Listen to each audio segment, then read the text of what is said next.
All right, let's get right into it. Preach, I'm upset with you, so I want to deal with this now. Because I don't forget. I know you don't forget. I don't forget. Yeah, I know you don't forget. I don't forgive either. It's okay. I'm the worst of both worlds. We know that. We know that. With So that play in mind, it. So play it. Play it. play what? Just play it, bro. Play it. Why you act like you're anticipating what I'm about to do? Because I know what you're about to do. What? Just play Well, it. what am I about to do? About it, No. man. I want to know if this bravado is real. Bravado. What bravado? I'm Oh, just letting you do got your shit. holster on. I'm with letting you speak. You your got a truth. holster with pens. Speak your Because I know your word Because I know. is your ammunition. Obama. Okay? Obama ass nigga. So we all want to know. Because I know. Do you know what I'm about to post? You got. Yes, Okay, I know. okay, what is it? Go ahead. That's from the episode from last week. What So about whenever- the episode of last week? Jesus Christ, can I speak, Obama? Uh-huh. Like Obama let people speak. You just talk over people, goddamn. Uh-huh. Yeah, because I said that's not what I said. And then you said, we'll play back. And then you just went back and you got it. So just You know play what? it. I'm going to be honest. Preach got it. He nailed it. I know I nailed I'm not going it. to lie. He nailed it. He nailed it. He So nailed it. just go ahead and play it. All right, wait. Well, they don't know what we talking Oh, no, about. because you like to rush people. People don't rush you. Play the goddamn tape. Hey, wait. Nah, this motherfucker don't want to be. It's No. cold. It's cold. Play the goddamn thing. Preach got mad at me. You know I what I mean? didn't get mad at He you. said some things. I just said some things. He said some things. You're just like a comedian, man. You can't take shit. Hey, let me get my shit off. All right. So what happened was Priest snapped on me because he said, "Yo, you always be saying I said shit I didn't say." Yeah, you do. Manipulation. That? Why did you offer them Archies? And without hesitation, without even a second to think, she immediately says, The inception right now is crazy. Yeah, if we're matching. Oh, you're I'm almost matching. the same. I'm a little bit different today. Huh? I didn't say that. And I know at a surface level, it sounds like this was all. What? Two things. Yes, that happens a lot. And it sounds like when I talk to you, when you say I said I said some shit that I didn't say. You know what? Your face on that. That's funny. Why you not laughing? Can't take a joke. Comedians are the worst. They can't take jokes. Comedians are the worst. Look at him. Look at him. Can't take a joke. Promotion or trying to look sexy. So I just disagree with this. So we were having a discussion about teenagers, the use of makeup, what it's for, what it signifies. And, you know, I was making the argument that not all teenagers who are using makeup are necessarily promoting sexiness or pushing that out there. Mm-hmm. You know, Preach. I was like, Preach, why are you saying that? He said, I never said that shit. I never said they trying to do that. Let me get the quality. Play the whole thing that I said. Well, Play yeah. the whole thing. Breathe. Like caricature of all these ladies that you just think are doing it for one reason. No, plenty of people, even when I went to high school, had very light amount of makeup. They weren't trying to put lipstick to draw attention or huge amounts of eyeliner. I don't think they were out there trying to be whores or whatever else you're trying to claim. I never said Yeah, that. you're trying to be sexy. They're trying to do this whole thing. No, that's not what I said. It is what you said. No, It's that's okay. not what I said. Okay. I said they're going to do it for some reason because they're going to emulate what they saw. The reason that people are going to see that, not them doing that because they want to be that's not what I said. You said they want to be sexy. No, that's not. No, You what? let it play. You're not going to let it play. You're not going to let it That's play. you said your point. Relax. No, that's not done. There's some other shit. 100, we roll back the tape? Do you want me to roll back the tape? Roll it back. Okay, we can All right, roll. so Let's roll. Can we roll it back? Oh my God, you're not going to. Can we roll it back? No, let it play. Roll it back. You definitely Roll it said back. that. Okay, All right. I said that. Anyways, yeah. Why you mad at me now? I'm not mad at you. It's fine. You misunderstood. You definitely said it. I don't know what you Okay, said. I misspoke then. Maybe I All right, fair. misspoke. That's all I was trying to All say. right, cool. I wanted to. Whoa. Well, the first clip I played was you being petty again after that. No, what did I say there? What did I say there? Play the whole thing. Don't and play I with said, me. No, Don't I said that play there. with me. I said that right there. No. Today's Maybe my day. misspoke. I just made a new it's track. Not. Maybe I misspoke. I said that. Hey. Loud and No. clear. Let's bring it back. Bring it back. Because you don't want the truth. Because you don't want the truth. Look at you. Let's play, man. I'm a tickle a grown man. Let's go. You know. Play back. Play back.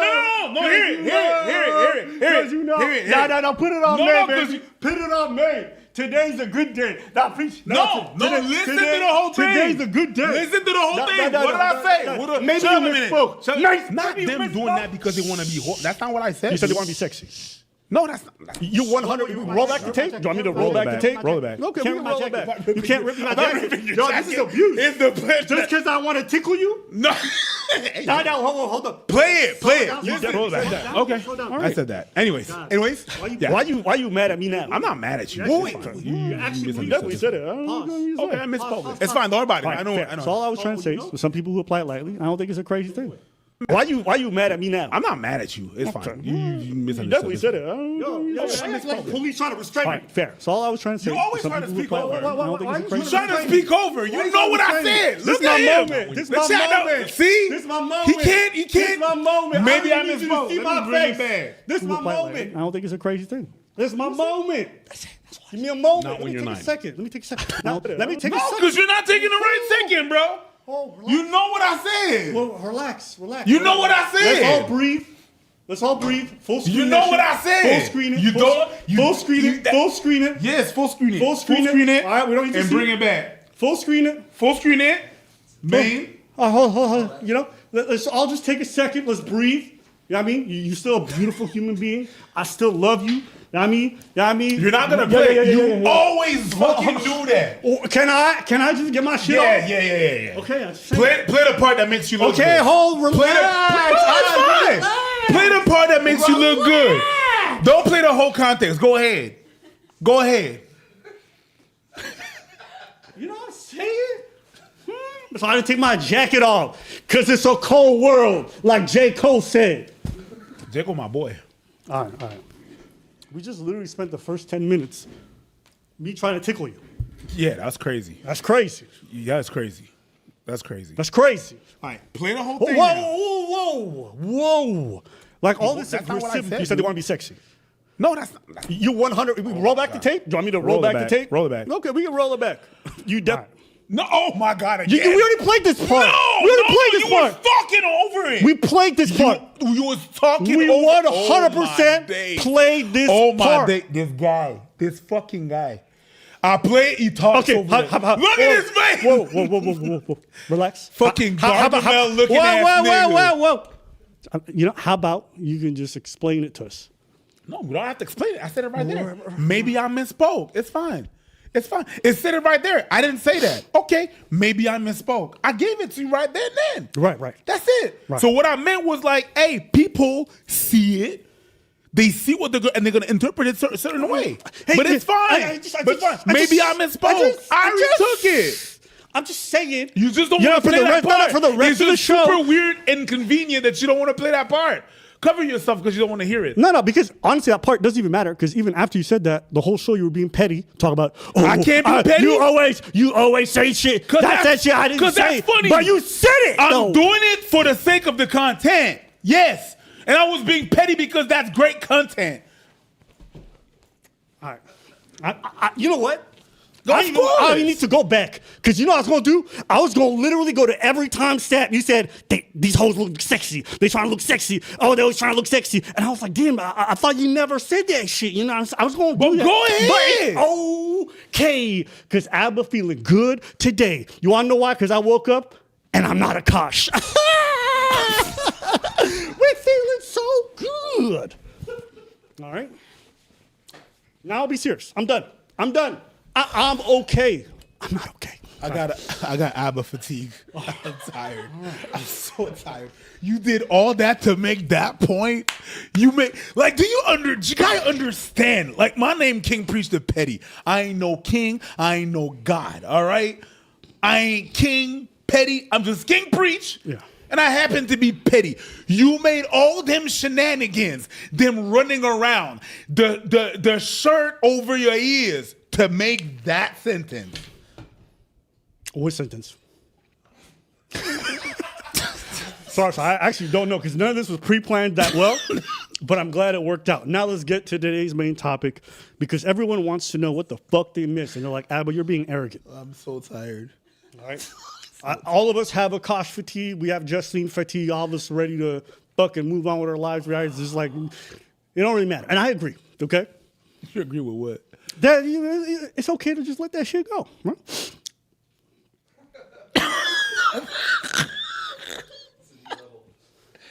Oh, Oh my God, there's levels to this shit, and my God, We're having fun. We're having a good time. I'm a queen.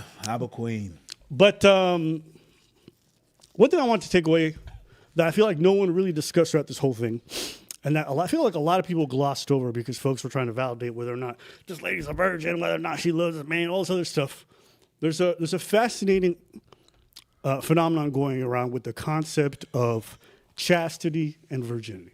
And I've been noticing a lot of videos resurface, and I want to play a clip for you specifically because it kind of relates to what I think is like the overall trend with this topic. And Preach, I want to ask you, growing up, did you have a lot of pressure in regards to virginity and stuff like that? I mean, my parents were pretty conservative, so I didn't, but I definitely seen it because I was in church. I heard about it. I seen it, right? We were not crazy like the Catholics with the anal stuff, but I gotta protect my sanctity, so I gotta, backdoor, ding dong. Yeah. So it was not that bad, but it was there. It was still there, and I remember at some point. And I was still going to church, and I had this conversation with my dad. And you have to understand that my dad was, when we didn't have a pastor, was the one that was giving the sermon. He was a deacon, right? So he was a deacon and the preachers as so at one point he gave me a lift back home from the cadets, and I asked him. I started going out with my girl, and he's like. I was like, "Yo, Dad, we need to talk." And he's like, "What's up?" Like, yo, listen, okay. This virgin stuff till marriage probably not gonna happen, bro. That's a crazy way to talk. Because I was like, if and I told my dad, I remember saying, because hear me out, because if you feeling what I'm feeling inside my body, ain't no way that you was a virgin too. Okay, like when you got married, I don't believe it. I am sorry, sir. So I'm feeling the way that I'm feeling, but what do I do? Like, I already got the religion, and my dad he broke it down. He broke it down pretty. He said, like, well, you have to understand a couple of things. You have to understand that the Bible was written for this time, by the people of that time, and it was reasons for certain things, such as not eating pork. There was a reason for that. There was a reason why you couldn't have any mixed fabrics. There was a reason. Then there's a reason why there's an Old Testament and the New Testament. That's what we believe. That Protestant, again, is different for everybody else, right? And it's also what my dad thought and everybody else. So he said, do what you got to do. You got if you do some, you got to take your responsibilities, though.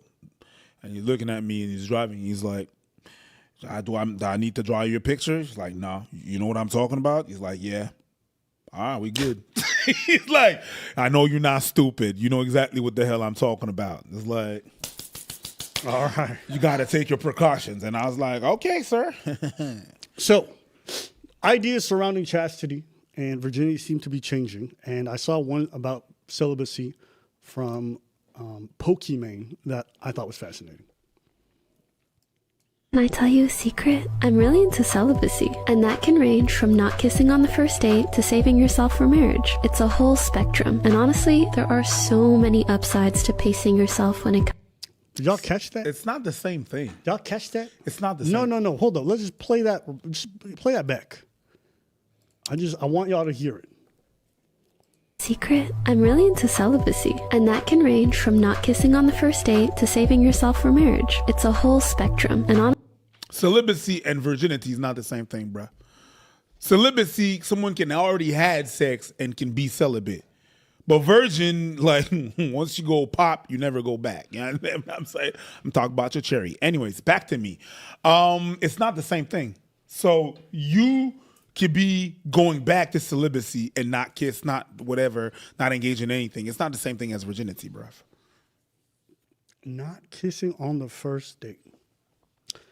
I had to rethink what celibacy was, because in my experience and how layman's use it, it's essentially abstaining for lengthy periods of time from sex. Is that fair?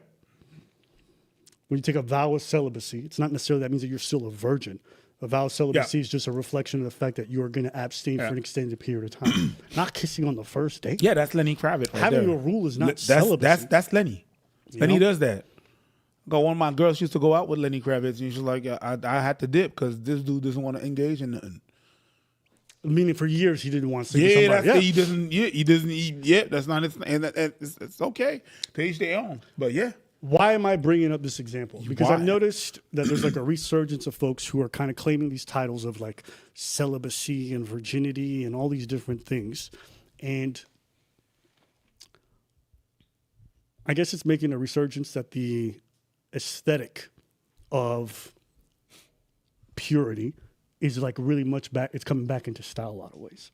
And so the idea that you are pure, that you haven't done this thing, that crosses that, as long as you can hold that title, is what matters. But I think one thing that's fascinating throughout this whole Akaash thing is that, she comes out with this podcast and she says, oh, none of it's true, it's just a joke and all this other stuff. And I want everyone today to sit with me through this whole ordeal as if everything she said is true, that she was just joking, she was doing a bit, she was doing an exaggeration. Okay.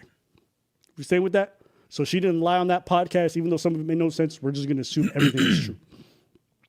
What it still means is that in their dynamic, despite being religious, despite being from a cultural background where this kind of thing is, semi-important, despite being from where they're from, the idea of virginity only matters in the context of, did you get penetrated in your vagina? Yes? No? No? Then you're a virgin. But that betrays the whole idea of what it means to actually be a virgin and like the meaning behind it, the importance of it. Like conceptually, virginity back in the day was more about control and economics, right? You did that so you would, preserve your lineage, right? Legitimacy, claims of dowries, claims in terms of just like inheritance, where you needed to be able to prove that you were your father's son. And so it was really important that time that virginity was maintained so that people who were getting married could easily ascertain who the lineage goes on to. There was also a spiritual element in that it's, ordained by God and the church and stuff like that. But for the vast majority of it, a lot of it was about control and economics and social fabric. Today, in the more modern time where those kinds of things are not as important, a lot of virginity is either due to being the fact that you can't get no pussy or you can't get none, or the fact that, you come from a cultural background where some of these old ways still exist, or from a more spiritual place where the ideas of abstinence, the ideas of waiting for someone that matters, all these things are important. Are you with me already? Sure. Why I come to this? Mm-hmm. These two in this relationship present themselves that way, that this is like a spiritual thing. It's emotional. It's they want to share it with someone that matters and all this other stuff. But one of the clips, and it has nothing to do with Jusleen in this moment, it's just Akaash. He's on a pod, and I want you to just watch it and tell me what you think when you watch this clip here, okay? So we're just going to start with this one real fast. To not have been, like... Okay, I'm going to just play it back just a couple seconds, okay? So Akash was on this pod. It's Jenny. Yeah. It's like, we know her. Yeah. Do you think that you meant, like, looking back at that, like, how does it make you feel to not have been, like... There's definitely moments. There's definitely times where I'm like, dog, I wish I had just gone fucking crazy. Because you sat out all of it, and then in the end, there's a party that's like, for what? But then you think about like the more mature party who's like, yeah, but the path would have been different. My wife also hadn't had any sexual partners, so that helped us connect a lot more. Now, let me ask you this: do you believe her? If you've seen her, then it's hard to believe. Yeah. I remember I was just like, what? Everyone glosses over this clip because it contrasted with what Jusleen says. But just think about the idea that you go on a podcast, your partner isn't even present, and you're discussing whether or not like their virginity is legitimate or whether or not they've had body counts and stuff like that. And that's a starting point. Isn't that an odd thing to do? You know what? I'm going to call it culture, because in certain cultures it is discussed. Other people's virginity. It is discussed between your family members, between extended family members, your friends. It's something. It's that important and that ingrained in the life that it is discussed. So for us, it's not for me. I would never. It's none of y'all business. But I know that in certain in certain cultures, it is. I'm not sure about this one in specific, but I mean, these are white American I guys from like North America. Yeah, but not Akaash. So I don't think that Akaash would be like, man, whatever. And I feel the white American dudes have a feeling they can get there. They could talk about that. They're testing the waters. I'm gonna ask the question, right? The worst thing that can happen is that you can say yes, and then we got the good stuff. If you say no, we move on, right? Whatever. It's just like whatever. Mm-hmm. I personally, if you talking about me, it's weird. I win. Right. I think in the idea that the concepts like virginity and chastity are important, they're spiritual, they matter to you. I think it can be seen as a beautiful thing. And I would agree, like for someone who really believes in this stuff, you believe in it, I think that's a beautiful thing. I think there is something very odd and perverse though, about like holding it to that degree. And then just randomly going on multiple pods discussing whether or not this person is a virgin, discussing legitimacy. It's hard for me to understand how you uphold these two ideas, that you do think it's like sacred thing and it does matter, and at the same time be out there publicly just having this conversation with randoms. Do you understand what I'm saying? I understand what you're saying, but at some point, weirdly enough, there's in a twist to the way some kind of place where it kind of makes sense, where for some people, where it's sacred, but it's so sacred that people talk about it so openly. I don't agree, but I think it's a possibility out there. Okay. I'm not saying that it's either I would do that, or there's a thing that would do, or that's even the case. I'm just saying that I could see a place where that's possible. Yeah, I think the ideas of virginity, we'll keep delving into it. There's one more clip I want to show you. Here it is. And like I said, I know folks are on these pods. They're having a good time. They're having some laughs. Yeah. And so I don't want that to be lost in, the watching of any of these clips. Is this going to show up for me? Oh, there it is. Okay. Can I get the fucking volume on this thing, my guy? I mean, this was... Oh, it's full volume, all right. All right, we ready? I'm a full screen net. With all due respect, your wife's a piece. Yeah, she is. Yeah. Congratulations. Yeah. I mean, she is Ferrone. She's fucking gorgeous. I mean, I hate to say this. There was a different century, and I saw you guys walking right after you got engaged. I wouldn't just say. Yeah, and we were in the middle of Rome, and we always talk about it. When someone's for Rome, that level is like she needs to be. Means? She needs to be taken for the state. Like she's so hot. She's so hot. She's so hot that she, unfortunately, now she's gone to a level where she's gone so hot she has no rights. She belongs to the emperor of Rome. Yeah, that's what it is. Yeah. What the fuck are we watching, bro? Okay, now I told you guys you haven't seen these, right? But I see some place. Hey, you know what? I appreciate you, bro. Yo. For anyone, this is pretty crazy to just sit on a pod, and then I understand their comics, and I'll be honest with you, that's crazy. But they're having a laugh. They're amongst friends. If they're okay with it, whatever. And you know what? Go ahead. Again, some of y'all are gonna hate me for this. You too, Abba, but. If you haven't been popular your whole life, right? You haven't been popular your whole life. You weren't able to score with the girls or anything like that. When you finally score a dime, you're gonna see shit like that like a compliment.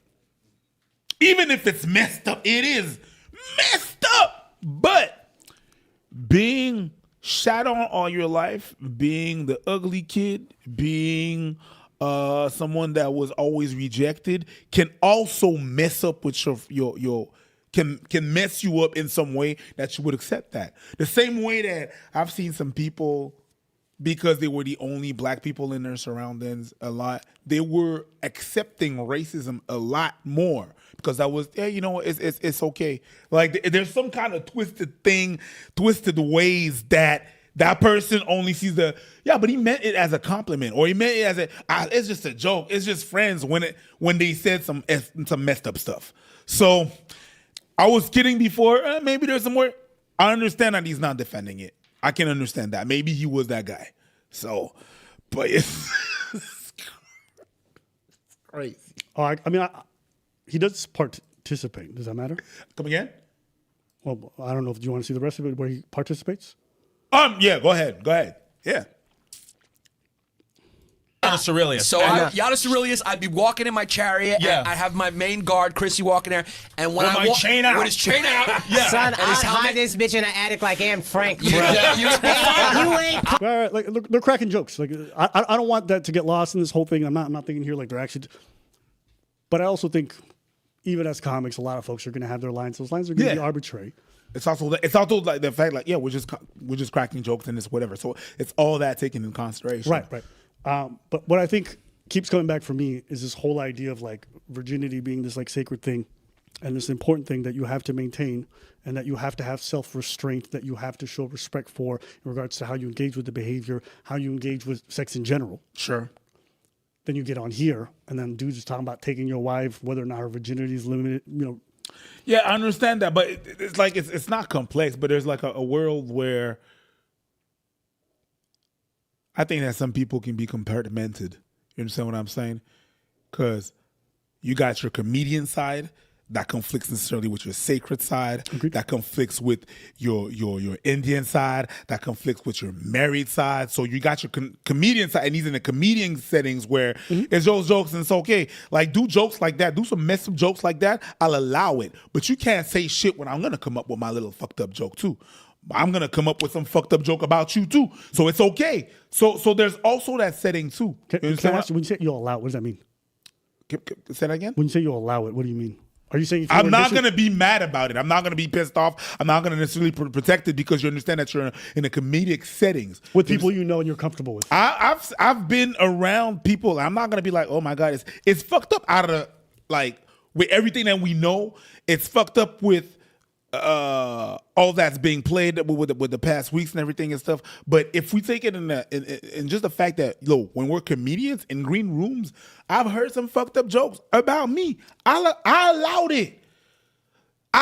it. But watch when I come up with my little fucked up joke. My brewing is gonna come up, and I'm gonna swing that thing out the ballpark. I am. And when I do, you can't say shit. You can't be mad. No, because remember when you was talking about this? All right, cool.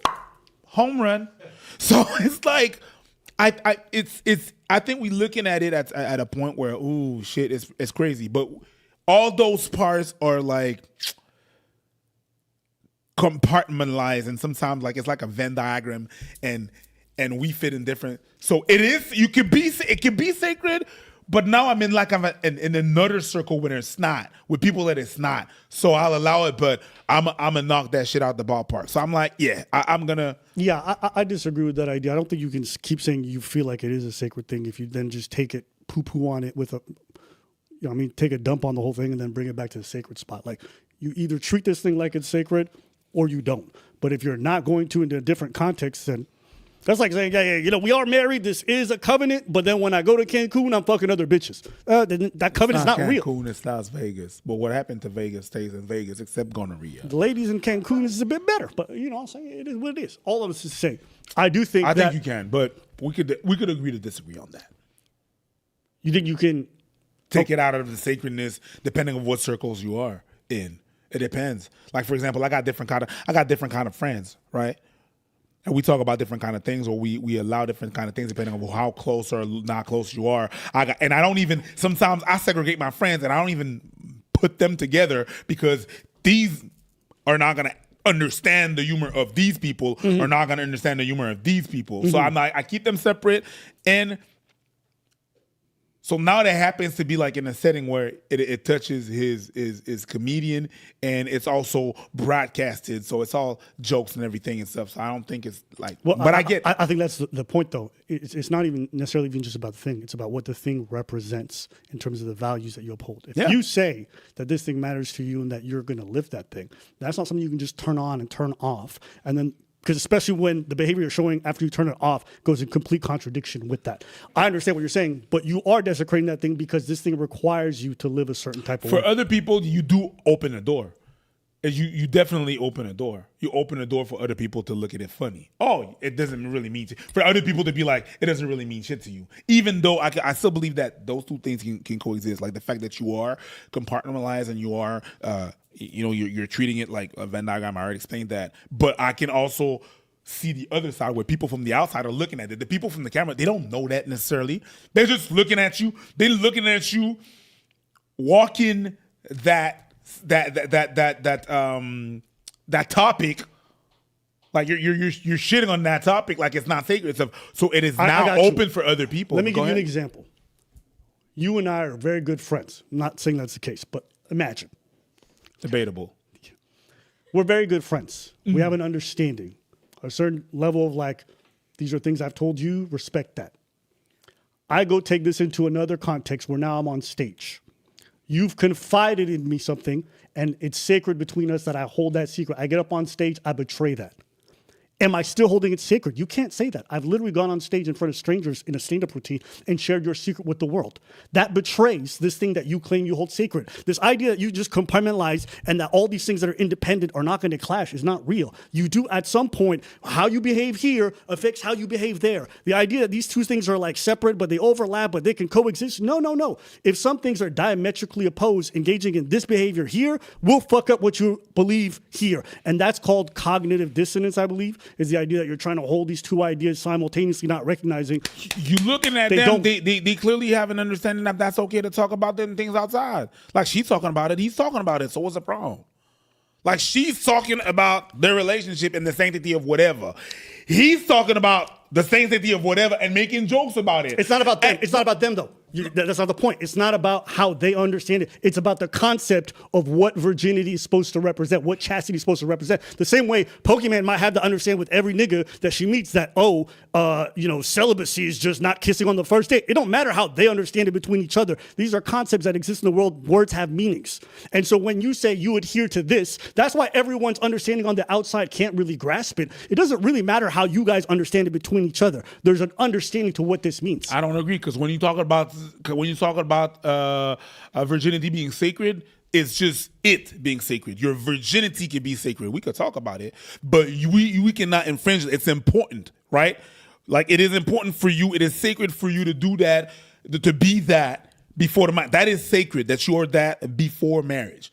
But we could talk about it. We could talk about it here. We could talk about it there. It's a fact here. It's a fact there. We could talk about it openly, but it is sacred within how you're supposed to hold it, or the veracity of it or not. That thing, that's what it is. Yeah, but you're doing the exact mistake that I'm saying a lot of people are now doing. You're going with the literal definition, not understanding there's a principle behind the word. That's akin to saying I'm a virgin because I didn't have a wiener in my vagina, okay? But then you sucked 100 dicks on a Saturday. Huh? That betrays the essence of what virginity is supposed to represent. 100%, but what? That's what I'm talking about. No, it does not. It does not, because then again, yes, it does not. It does not, because these people that allow this shit to happen, I got a back door.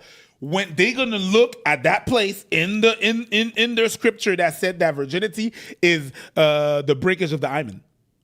If it's not broken, we're good. None of them stop the fact that it can be broken horseback riding, doing gymnastic, or just stretching. They're saying, ding dong didn't break it, then I'm good. That's why they do all those things. My hymen is intact. That's how they check it in some religions, in some places, how it's sacred. Even in Christianity, that's how they check it. So that's why they allow the dick sucking, because, hey, I didn't touch it. I didn't touch the hymen.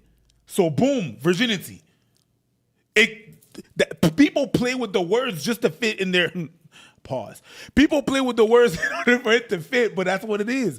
So they're going to be so specific with the definition that people are going to roll their eyes. It's not just having intercourse for the scriptures. For the scriptures, it is hymen broken.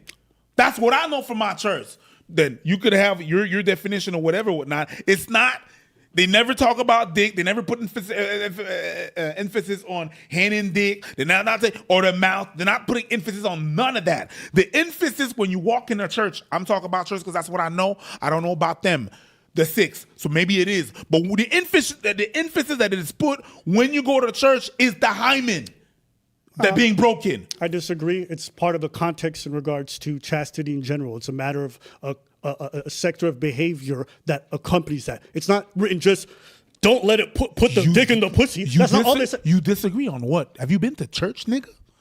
I have. So that's what they does that say. make you an authority figure? The niggas can't Google shit? No, I'm just saying. It's What's that apply? yeah, but when you Google, it's specific to one thing. You could go to other places, experience other places. And while I was in church, I've been to other churches because we visit other churches, and that's what they say. I'm telling you, they do not put emphasis on other things than the hymen, and that's why people do all those things that you hear.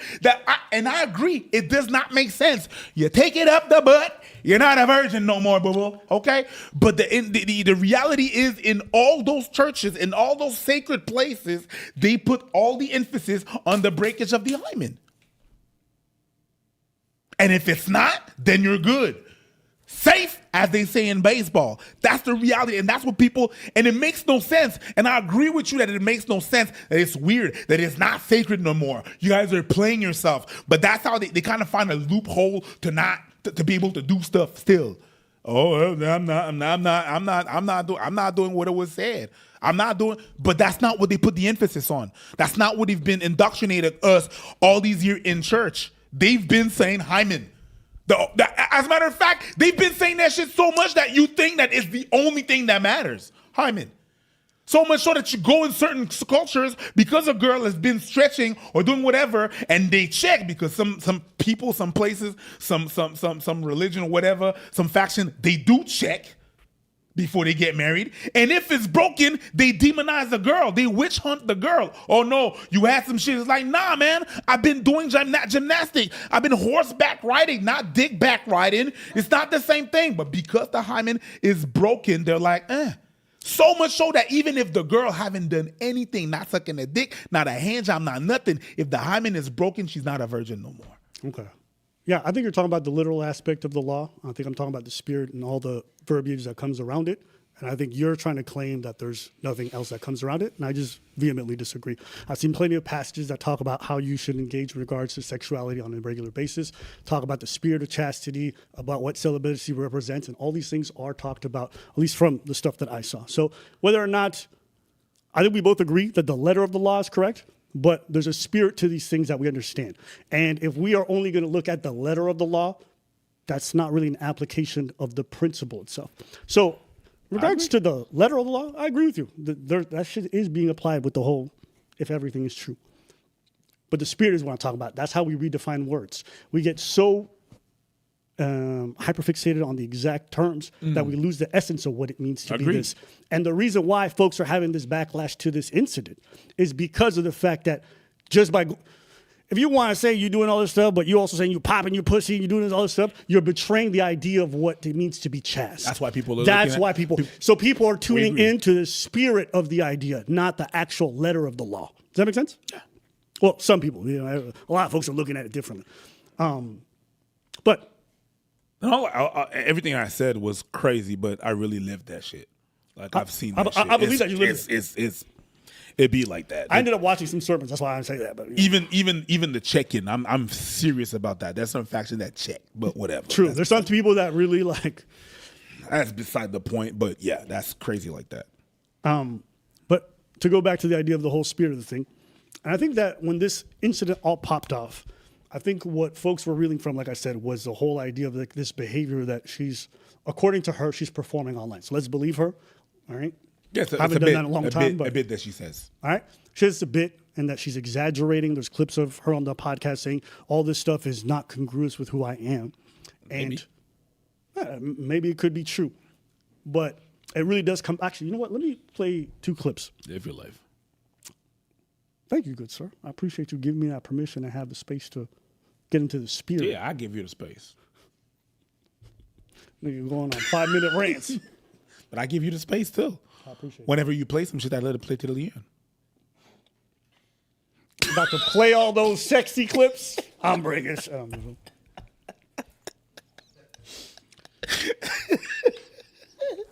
Nah, bro. You know what? What? I'm gonna just let you have it, bro. With your little petty ass. Little petty ass. So I'm a little petty ass, you big petty ass? All right. The face change. I don't know exactly what that means. You big petty. If I know, and guys, the reason why I'm even taking this time, I actually find this really interesting. I like hearing about how people view the same concepts and how they function, how they can hold these contradicting views and how they all clash. And that's the human experience. It's very natural for people to have contrasting views, but this is happening in the greater public, so I just want to take a look at a couple more things. All right, so here's a clip. A part of it, like I'm very proud of the glow up. your religion, though. Like you, My dad actually had a good sex talk with me. He didn't hit a lot of the talks well, but he said, like, before I went to college, he said, in the Gita, I don't know if this is even a fact, but he said, or the Gita or the Vedas, I don't know what he said, but he said, it says, sex is the closest you can get to heaven while on earth, but it is only that if it's with the right person. Okay. I'll tell you this, your dad, 100% wrong. I kept that part in for a reason. That was a funny comeback. I'll give it to him. That's a point. That's funny.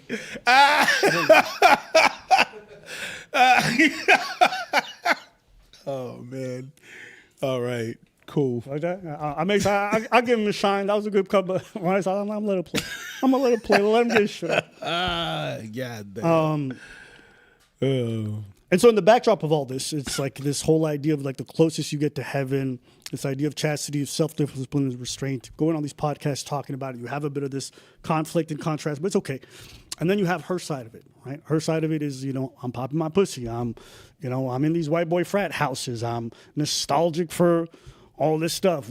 I got some butt stories. I got ate out on my period. All these different things. But it's just like when I wasn't. It was just like when I was in high school and I was sucking cock, right? So what?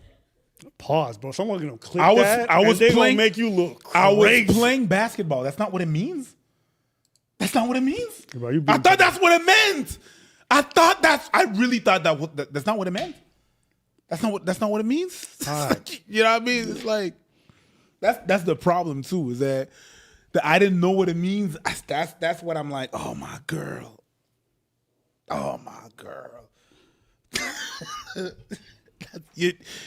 I was popping my pussy. I'm like, my girl, you can't. That's the real thing too. The not using the proper term is like, where have you lived? Who you talk to that you don't know that's.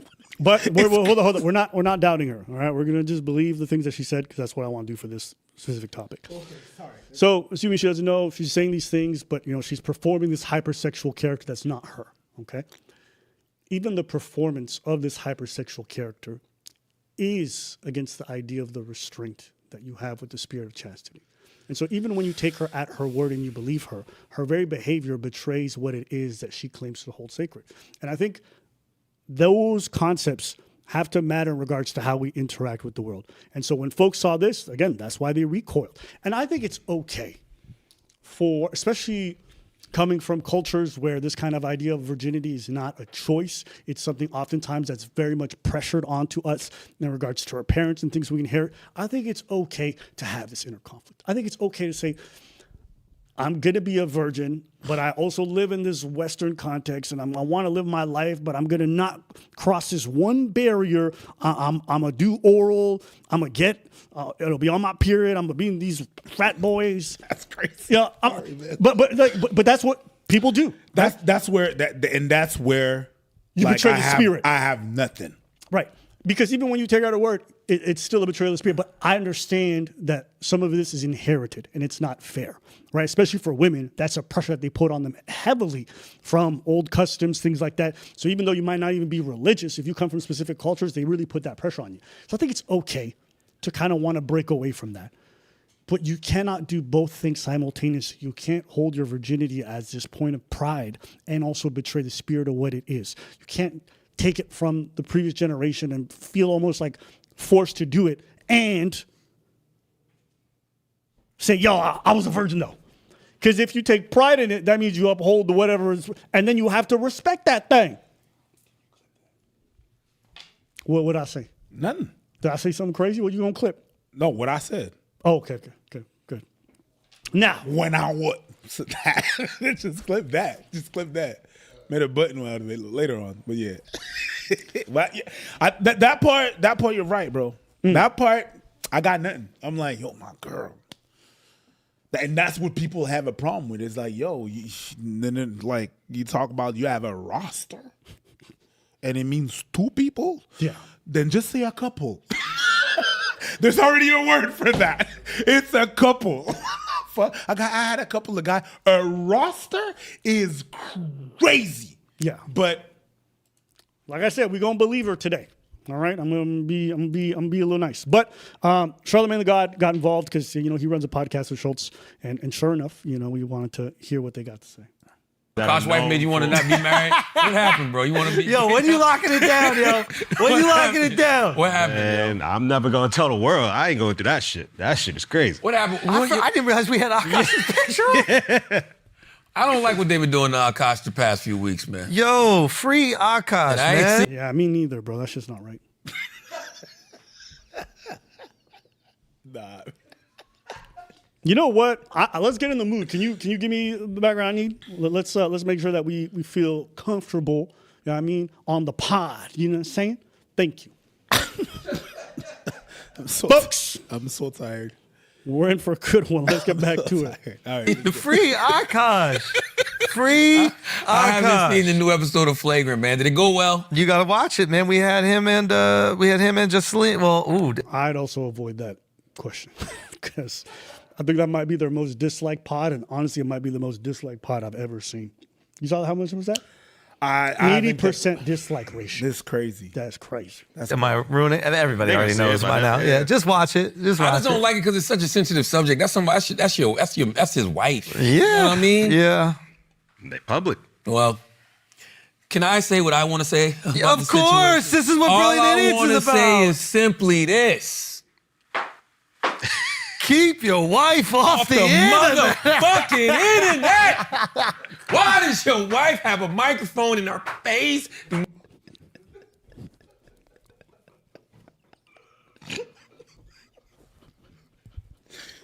Ain't no way. I would Charla. 5 seconds ago, I don't like what they doing to Akaash. You know what I mean? That's his wife. Yo, keep that bitch off that fucking microphone. That's not what he said. That's not what he said. But he went that energy. He smashed them Timbs, my nigga. He went. No, you didn't say that. You said dead ass. Cause them Timbs was screaming for that him. was It crazy. like dead ass. Don't keep it off the air. And I get that. It's like, yo, I agree. Not allow your wife to start a motherfucking podcast, bro. Yes. Okay, there can be one entertainer in this family, and it shall be me. I'm the comedian. I'm out here on this road, and I'm out here getting the money. Let me use some of this money to help you do some other things, yo. Because you don't need a microphone in your face because you going to fuck around and ruin us. All right, not just you. But go watch the episode. Yeah. We had a great talk with Akaash and Jusleen, and it was awesome, and it was very funny. Because I don't want to. I'm sorry, man. The way it was awesome, Bro, I wish I could I wish there would have been just one camera on Akaash's face the whole time. Hey, my boy. He looked like the Kanye West meme. You know the one where he's like, Nah, man. No, bro. Yeah. You didn't have to have a camera. There is some shots that you could see. There's some shots that have been taken. It was just him. Everybody was laughing except him. He was just looking at her like, "Oh, you gonna do me like that?" But then that's just me interpreting things. Maybe it was not like that, but it was looking crazy at some point. I have to explain because that's my wife. I'm gonna always have my wife's back. Yes, as you should. But guess what? And so much of this shit was bullshit. And then there are things that she said. Bullshit. She was a virgin. She was never a whore. So that video of her talking about sleeping with a bunch of men was not real? She never said she slept with it. She said I was popping my pussy at frat parties, and she's a sheltered Indian girl who thought that meant dancing. And then the rest of us were like, what the fuck did you really mean by that? So we had that conversation. But all her being a whore completely out of context. Didn't she talk about... Say it. We discussed everything on the pod. Didn't she talk about sucking cocks? No. She never said that? No, she just talked about a man sucking her cock on her period. Which, maybe she's very selfish, which, it could be true. She just lets dudes eat her out and she don't ever reciprocate, which shout out to her. That's a queen. Video about that? She said that Akaash's balls smell like a homeless person. Damn. No, I felt that day. I felt it was the same damn when Don Cheadle was on with what was his name? Kevin Hart. And he said, I'm 50. Damn! That was that. Oh, but it was a little bit more sadness. Damn. And you know, they live in New York, so homeless over there smell extra. Oh, yeah. They in there, especially in the summer. Because the winter was too bad. Not Steph Curry with the shot boy. They call her chicken curry. God damn. Why would she say that? That's a good point. So we had those conversations. What the? Go watch the episode. My brothers. Clears up a lot of shit. My brothers. And also she just acknowledges like, yo, that was stupid. Like I shouldn't be fucking sharing that. I can see why the audience thought it was this thing. Like there was a lot of delete good stuff. Delete the podcast. Delete ours? No more influencing. No, I'm talking about her. Oh, we're working on it. No influencing.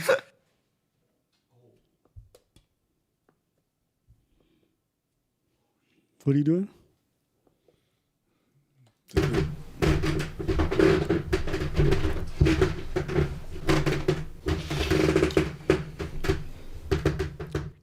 Can we just take a second? So we might have been joking, so I'm gonna just give him his out. So they want to work on getting her to delete her podcast. Did we all just play it back? I want you to play it back. I want you to play it back, sir. Because I haven't heard it the first time. Go watch the episode. My brothers. Clears up a lot of shit. My brothers. And also she just acknowledges like, yo, that was stupid. Like I shouldn't be fucking sharing that. I can see why the audience thought it was this thing. Like there was a lot of delete it. Stuff. Delete the podcast. Delete ours? No more influencing. No, I'm talking about her. Oh, we're working on it. No influencing. I don't think he's joking. I don't know why, because normally I don't take Andrew seriously ever, but I don't think he's joking. But people clip that thing so much. It's forever. But doesn't this validate? Okay, actually, no. We don't know why they're doing it. Right? Because actually, no. I disagree. I disagree. It validates. Because these are the stand on business. I'm going to say what I'm going to say. You don't like it, that's your fucking problem. If I believe it, I'm going to say it. If I want to joke, I'm going to joke. And that's what she was doing. She was doing a bit, right? She was joking. Yeah. So what? Why are they stopping my girl from doing her bit? Why don't they want to let a girl prosper? Well, why would Netflix cancel Schultz's special for a joke? You know what I mean? Because they don't agree with it. It's still a joke. Yeah, but like, don't these guys do the whole, we gonna tell her jokes if it offends you, it bothers you, that's your problem? I'm just saying, I'm just asking the question. Yeah, they said they would do the joke, and if you don't like it, that's your problem. They didn't say the other way around. They said, if I do a joke, I'm gonna do my joke out the way I want it. I'm gonna be honest with you, I think, you know, as if I'm from New York, I think that shit pussy. I do. Because Akaash been knowing. He been enjoying it. He been supporting. He been part of the content. He literally showed up on the pod, so he knows what she's doing. And he been supporting. Now the internet give you some backlash. Now she got to get rid of it. Ain't that you caving to cancel culture? What's that? I'm just asking. Cancel culture for thee, not for me. That's it. I'm just asking a question. All right. I'm just asking. I don't want you don't let your wife be influencers. Don't let your wife be podcasters, man. Well, it's not about letting. No. Let. No. Let. No. Let. No. Let. No. There's certain things we can't do. Yeah. Because we know that it's detrimental to our situation. You should just encourage your wife not to. No, I ain't no. Shout out to Alex. He was trying to do that 2025, you know. But I ain't mad at him. He's right. You know, you don't tell her what to do. Don't tell her what to do. She's an old woman. Charlotte's like, I've been married for 20 years. Is she open a fucking? I'm telling her what the fuck to do. And you know what? I'm not gonna lie, y'all. I think both are kind of okay. Encourage? No. We gotta stop that. Yeah, some things. No. Some things when they're detrimental to us. No. Can she encourage you not to cheat? They do that. No. She tells you don't fucking cheat. How well did that work? Very well.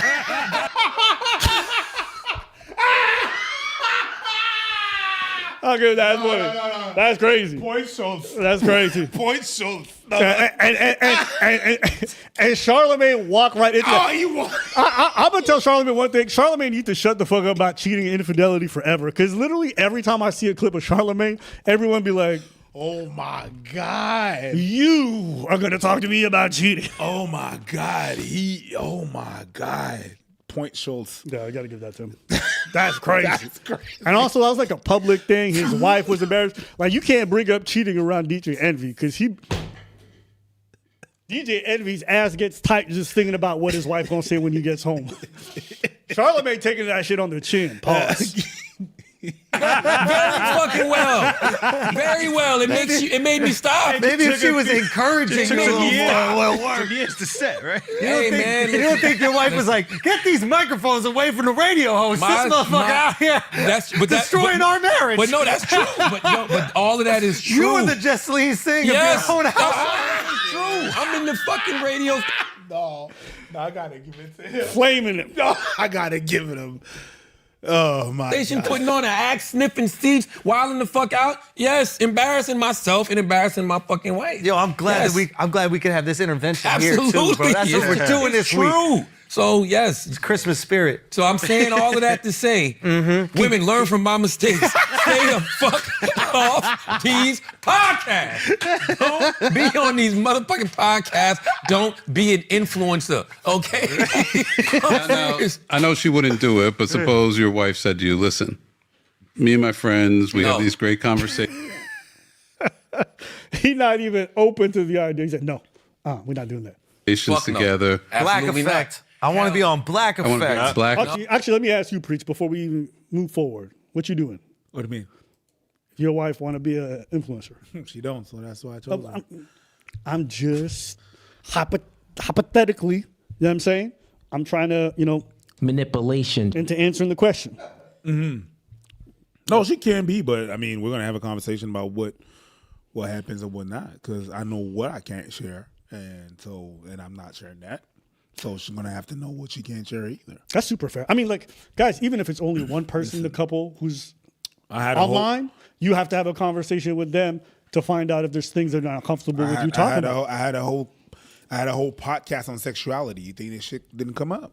Yeah. There's some things that I can say. There's some things I can. If that's normal. There's not everything is good to share. It's like, thank you very much for following us, but I'm not gonna share everything with you. You know what I mean? There's some close people around me that don't know everything. Why would y'all? I think it's fair. I think one thing that also is a bit tough is I've noticed, like, there's especially for women, there's like a big trend with like performing this kind of like hypersexuality online as like a popular way to like garner views, right? And a lot of them still want to do this hypersexuality. But the problem with the hypersexuality that, for example, Jusleen did, is that when some of them perform it, they perform it as if they were men.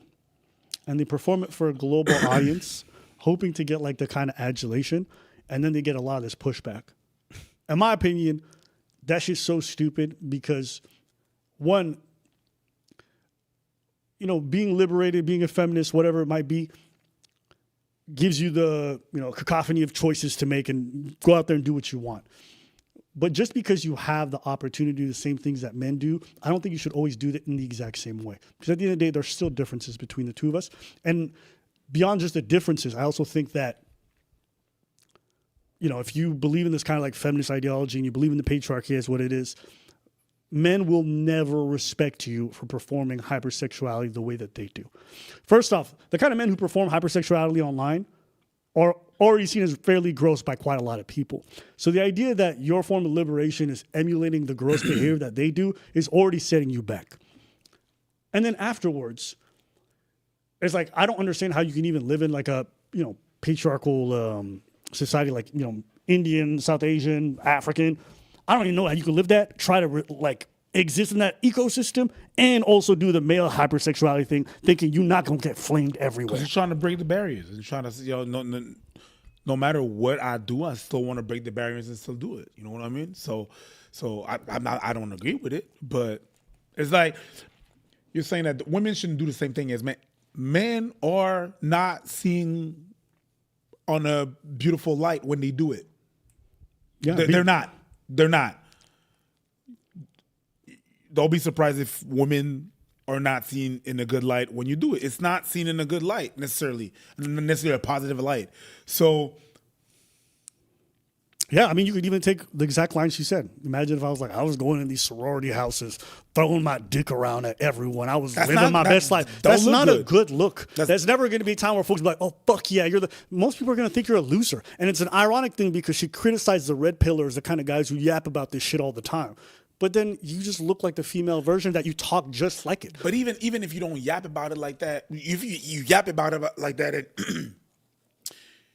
it looks also like this guy's talking. It's corny because it looks like you're talking like it was your best days, and you got nothing else to show for. Anyways, talking about it like that, it's not a good light, man or woman. And if you're in a relationship, it's not really gonna look good either, man or woman. So I don't know. Actually, you know what? What? Just because we're on this topic, just want to show you something. This was again another video nobody I don't think really saw. Let me just play this.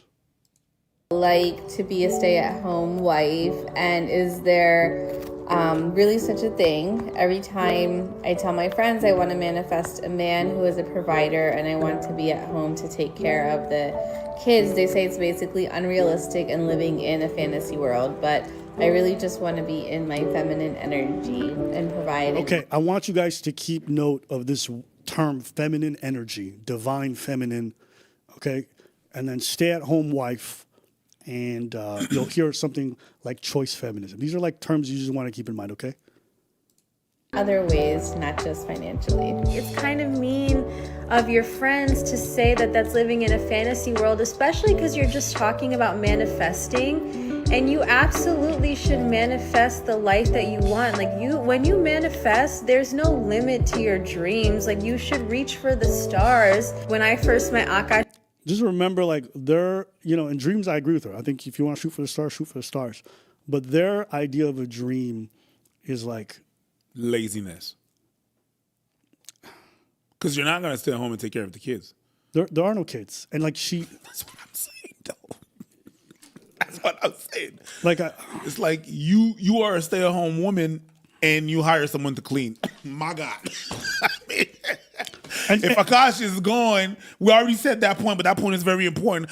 If Akaash is gone all the time, and you got to pick up after you got to pick up after yourself. So now you hire someone to pick up after your shit because he's gone. So what are we doing? It's not a goal. Your goal is laziness, basically, and it's fine if it's your goal. It's your goal. No, I agree. There's but I'll just play it. Feminism. It's not. in the life video I did, and some of the comments were like, oh, your husband gives you this lifestyle, but you only cook once a week, obviously like made by men. And it's like, yeah, where in my marriage contract did I sign in blood, if I become a stay-at-home wife, I will cook and clean every single day? No. If you're looking for trad wife content, you will find none here. Go look at Ballerina Farm and Nara Smith, and no hate to the girls that love to do that. I think there's something beautiful about that. But listen, if I don't even have enough discipline to work a 9-to-5 job, what makes you think I have enough discipline to get all the groceries, get all the ingredients, prep all the ingredients, cook the food? Sorry. I know. Cook, yo, let me, I cook. Not all the meals, but I cook. She's talking like cooking takes 17 hours of your day. In 1 hour, you're done, including the groceries. Like, what do you mean? If the only thing that you do is cooking, that's 7 hours in a week. Like, what are we talking about? She's talking like cooking is a full-time job. You don't want to cook. You don't want to, but that's okay. That's the life you chose. That's on you. That's on you. But don't claim feminism. Because that's not it. Why not? That's not feminism. That's not feminism. That's sure? monarchy. You're a queen of a. You got it. That's. You have triggered my trap card. Yes. on top of it. I feel like biggest misconceptions for me that people think about me is they think I'm like super anti-feminist or I'm anti-feminist because I live with my in-laws. Oh, shut the First of all, I'm Shut the fuck up. First of all, I'm feminist when it's convenient to me already. So I don't know. That's just what it is. I agree with that. Also, I feel like me living with in-laws is not gonna, like, whether I do it or not, it's not dismantling the patriarchy in any way. I don't know. I feel like to dismantle the patriarchy, as people say, you have to have conversations inside your home and change mindsets and stuff. And me living there doesn't do anything for everybody else. Maybe it's a step that I need to take in order to have conversations around the house. But in actuality, it actually is setting a new example for other Desi women who are in your situation because your husband has your back 110%. Oh, yeah. And like that sets a kind of like a good role model or a good example for other like brown women because if they want to be in a situation where they have to live with their in-laws, then they have to know that their husband has to take their back. And also speaking of how you said like, what did you say before? Like we're not dismantling the patriarchy? No, we're like we pick and choose what we want. Like let's be fucking for real. I'm sick of these keyboard warriors. Like we all cherry pick because at the end of the day, we're all using iPhones that are mined from like slave labor in copper mines in Africa. So shut the fuck up. Unless you want to live like this totally vegan, like hippie lifestyle, we are all like going to be sellouts at the end of the day. Exactly. I think people are just like, you said this, so you have to stick to this. My opinion changes every day. Same. I cannot keep an opinion for the heck of me. And when it comes to this living with in-laws situation too, people are always just telling me like, you know, you doing this is setting a notion for girls and not small women, not small women, but all other women, basically saying that that's okay to do and like you're allowing it, or you should say no. Why would I say no? It is okay to do if you're okay with it. Exactly. That's the whole point of feminism, and I'm so sick of people talking about choice feminism is the worst form of feminism. How? I choose to be a stay-at-home wife. I enjoy. It's not something that's required of me. I don't have to like June Cleaver and like be vacuuming every day in pearls and a dress. Nahal chooses to live with her in-laws because her husband has set boundaries for her. They have a separate wing. They have separate bedrooms. They have date night. They have all these amazing stuff. And then they get the benefits of being in a joint family and having like time to spend with like loved ones. So it's like, stop knocking people for what they choose. Exactly. And all right. So the key term there is choice feminism. Are you familiar with this term? No, but let me tell you just before you go off. Go ahead. Choice feminism is the idea that since women have now garnered these rights and have reached a certain level of equality, that any choice that they make in this society is a reflection of feminism because it exemplifies their newfound freedom. She's saying anything we be doing, be feminist. Whether it's stay-at-home wife, whether it's, me sucking off these fucking, misogynist, whatever, it's all feminist, bro. There you go. How do you choose to carry your life? I'm going to say one thing. I take back everything that I said. Ooh. I'm going to take back everything that I said. Good. Because she's super clear about what her intentions are. And thus far, that's probably the only thing she's not lying about. So I can't be mad at her. She's saying loud and clear what she wants, what she is. Yeah, I choose. Sometimes I change my mind. It is what it is. Like, that's real. She's real right now. She's living in her true feminine self. Or whatever the hell. You say she's very self-aware? That's not what I said. That is not what I said, sir. Okay. I'm just quoting Akaash. Yes. Don't. All right. I'm just checking.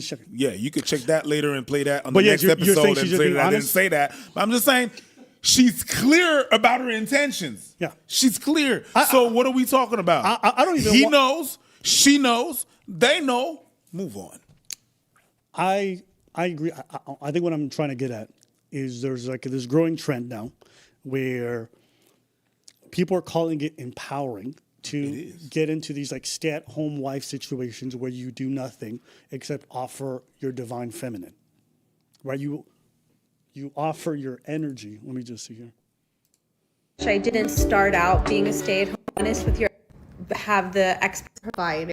I guess of wanting to be the sole provider one day, but I was actually gonna say I hate the word sole provider because I feel like when you're not providing a paycheck, that doesn't mean that you're not providing in a relationship. Oh my God, that's so true. Like you're providing, I feel energy. energy. Like you're the heart of. That's funny. Of the relationship, you know, and that means a lot of like holding space for maybe the stress that's going on, like you're doing maybe. Like, you know what I mean?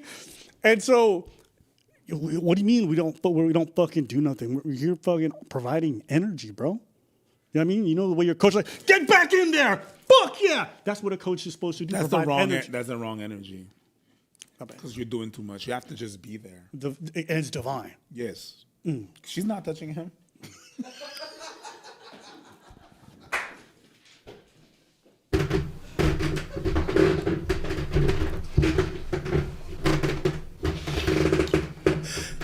My bad, Sensei. I don't know how to get in my divine. That's crazy.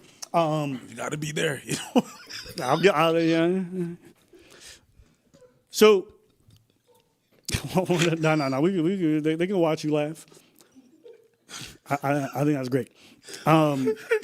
Okay.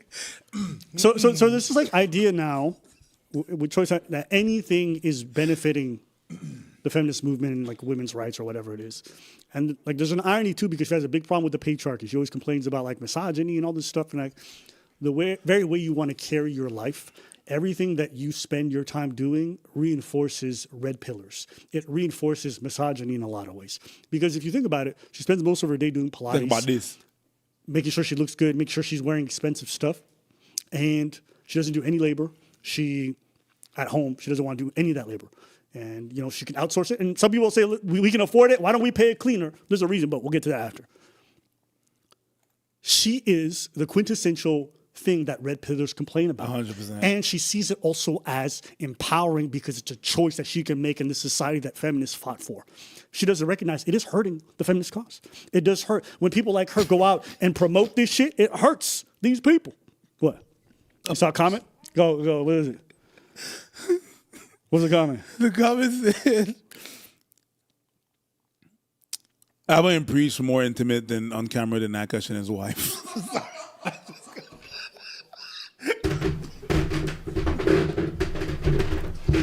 All right, what's up? I shouldn't have looked But at we that. have to remember when people are like making these choices, of course, everyone's free to make their choices. I'm not here to tell them how they should carry their life, but they do promote it. Right? She's advocating or trying to instruct people on how to get what she has, and she's promoting it as this great thing. But what this is like perfect bait. And it really does justify what red pillars say. Think about it. She looks at her man, and she thinks about how awesome he is because of his income, right? And he thinks how awesome she is, and her behavior is justified because of how pretty she is. And isn't that justifying what red pillars say?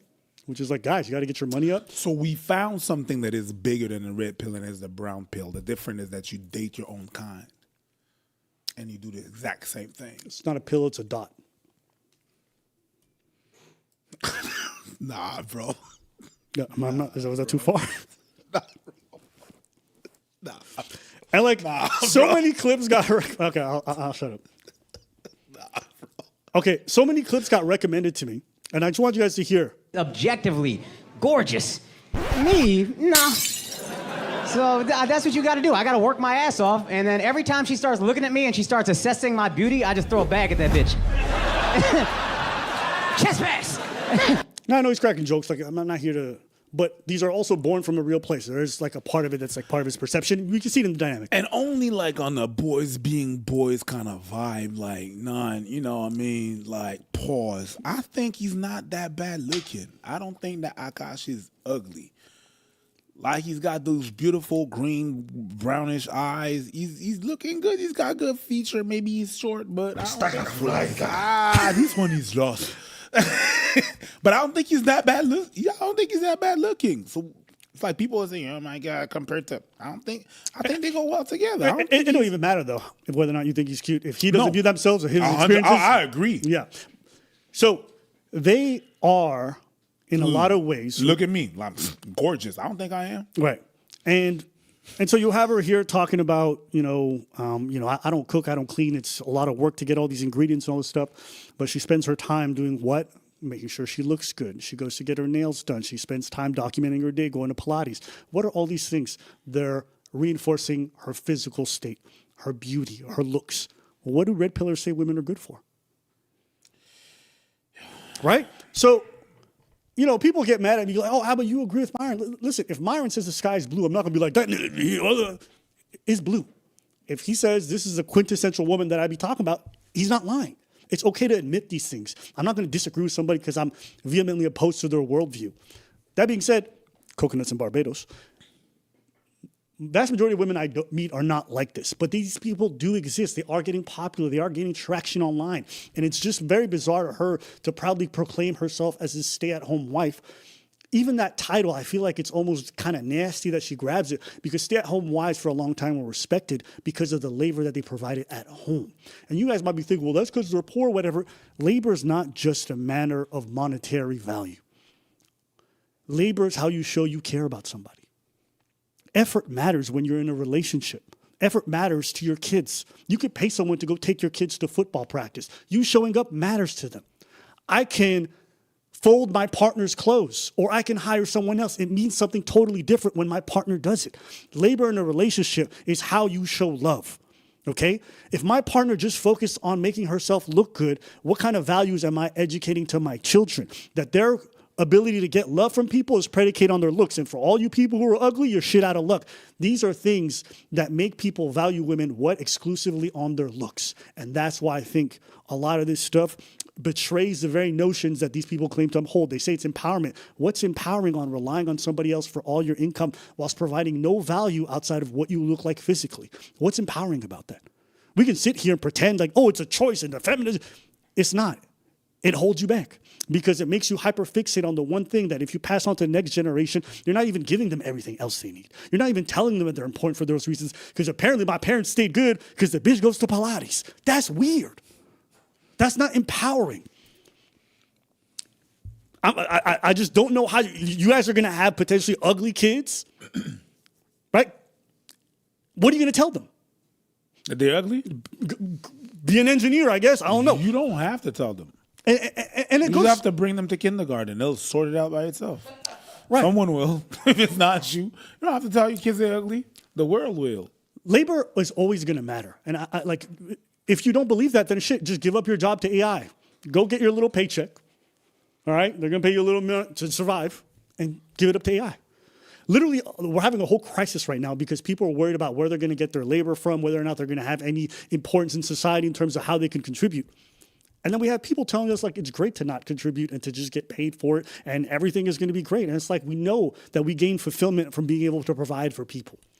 Not just a service, but something that makes us feel like we're part of this cog. And so in a relationship, that shit's no different to me. Labor is important. And so her glorifying all this stuff and then pushing it out there, the stay-at-home wife who does nothing but look good, yes, I think it is anti-feminist. I think it does reinforce the patriarchy that they claim to hate so much. And it justifies red pillars, absolutely. I don't know how you could say otherwise. What do red pillars say? Get in shape, get your money up, and don't be short, which some of you can't change. So, right? I was looking at this whole thing and like, there's a slew of content creators like this. I don't cook, I don't clean. They're so proud and, but it's like, why even call yourself a stay-at-home wives when what stay-at-home wives represented was all the unrecognized labor, but the stuff that made families gel together. Because it doesn't matter, because it's what they're saying, right? It's just technically like it's true. It's just like sacred, right? It's just like sacred, right? I'm gonna find a loophole, but it says stay at home. Okay, but it says stay at home. Then that's what I'm saying. When I was talking about people trying to find loopholes, it's the same thing. The whole term stay at home meant doing this, doing that. Nah, I stay at home, so I'm good. But according to what's written, I'm good. You got it. That's my point. We agreed. The whole thing I wrote up about was just we don't care about the spirit of any of these concepts. We don't care about the spirit of feminism and the movement itself. We don't care about the spirit of what it means to be a stay-at-home wife and what's involved with that. What do you mean by we don't care about the spirit? They're going to clip that. It's a longer discussion as a society, but it's just like people just love these labels of trad wives and all these things. We don't care about what they were meant to represent and why we even idealize them at any point. Yeah. Right? Even virginity, chastity. it doesn't make sense for a chaste or a celibate person to be talking about popping their pussy. Like, even if you are, you're betraying the spirit. I asked this question, and obviously everyone's going to disagree because, the functionality of the thing does matter. But it's like, what would you prefer to be with? Okay? Someone who's technically not a virgin, right? Because she slept with somebody once. Let's say it was against her consent. So she popped her hymen, fucked up situation. Or somebody who's blew 100 dudes but didn't have her hymen pierced. Like, which one holds true to the spirit? I asked the question. You asking a question? I asked the question. Which one do you think holds true to the spirit of chastity? I'm like a job application. I'm looking for experience. So. Okay, but you. That's crazy. That's crazy. A virgin with experience is crazy. But you understand what I'm saying? But and I think we need to sometimes. She fits the parameters of what I'm looking for the job. Yeah. I want an intern that has 15 years of experience. and I just wish that, like, at least when these kind of conversations happen and they're talking about this or that, let's think about the spirits of the things that we're clinging to as titles. Sure. Because we hide about the technicality. We do the same thing with comedy. It's comedy, right? Because we thought a joke, it's a comedy. Well, it's not just comedy. You did a monologue where you inserted statistics and talked about different things. It might be the cover, and yes, literally, but there is also a lot of political stuff in here. There's also a lot of social messaging. There's also a lot of social engineering, right? Just because the president gets on stage and tells a joke in the middle of his 1 hour speech doesn't mean that it's not a political speech. It doesn't mean that it doesn't have political impact. We get away from the spirit of things or how they function in the real world, and we just go to the letter of the law, not recognizing none of us are in a court of law. We modify these things a lot of the times to their own suiting. It's like it doesn't make sense to have that standard. Every time you say don't cook, don't clean, I say to myself, wet ass pussy. Anyways. Because you say it in the same cadence. They don't cook. They don't clean. She said that too.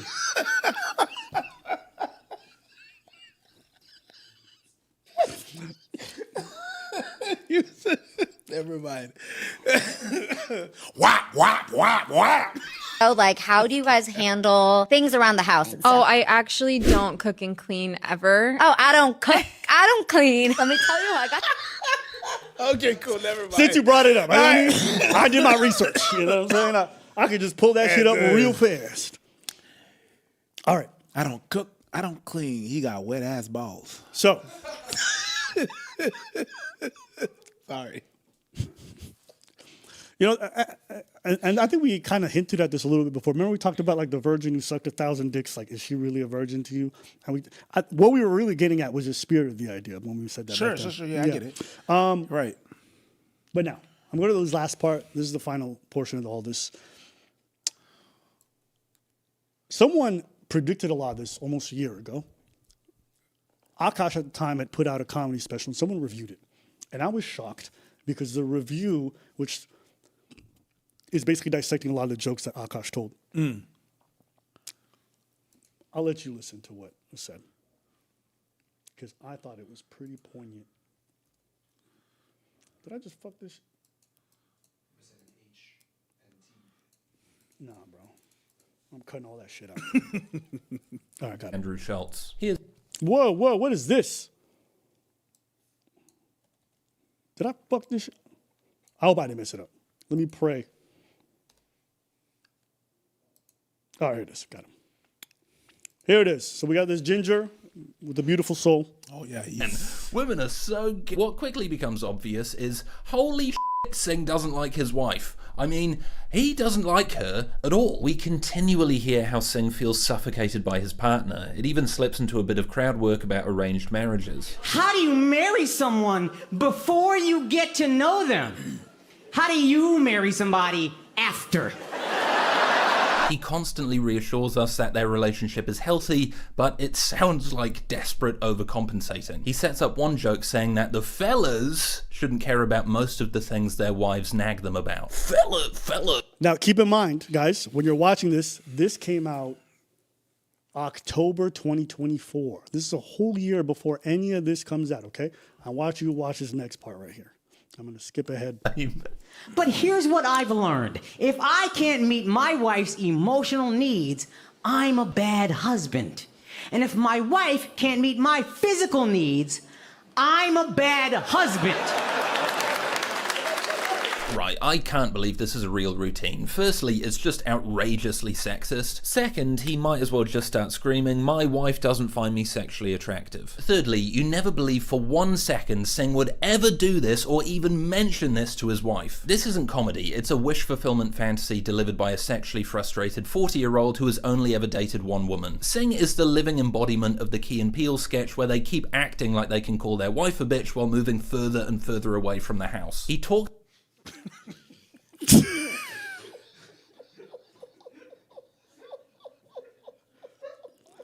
You know what I keep thinking about? I think about him confronting Andrew on that pod. Yo, you can't say that to my... Remember that about the green room? I don't. Remember that clip we played of them on the pod way back in years? Oh, when she was playing the thing? In the green room, Yeah. Gilmore Girls? Yeah, and remember how defensive you got? No, I didn't see that. All right. It's all good.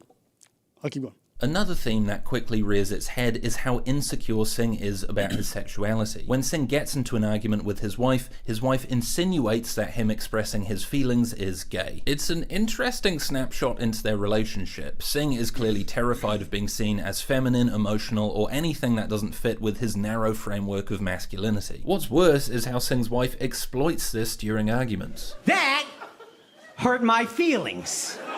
And she goes, okay.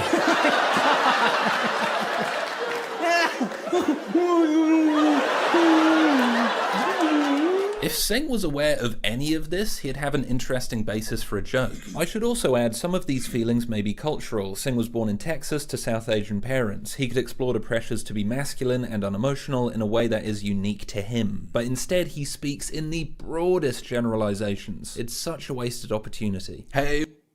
All right. The thing is that like what dude said was Schrodinger's cat. It was true and false until we had the confirmation later on that, oh shit, it was true. Because a comedian, like, there's a lot of things that whenever we go on stage, we say it's not necessarily true. Like, it's comedy.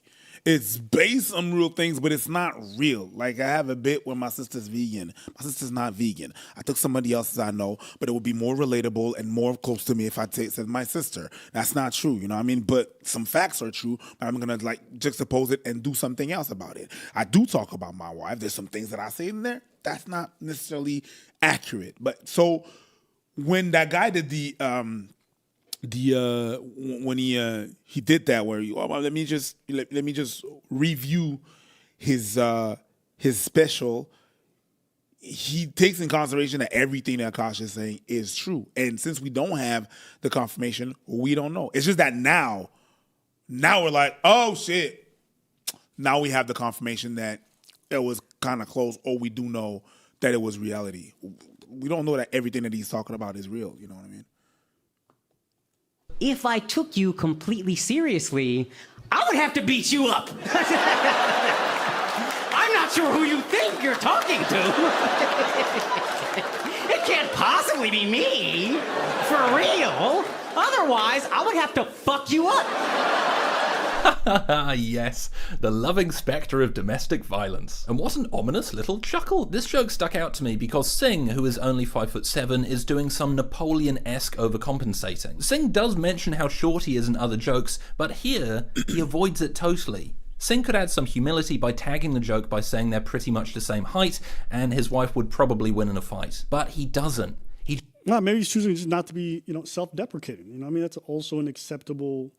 I feel like it's an acceptable choice in this case. Agreed? All right, 2 more parts. Ooh, my bad. Body after.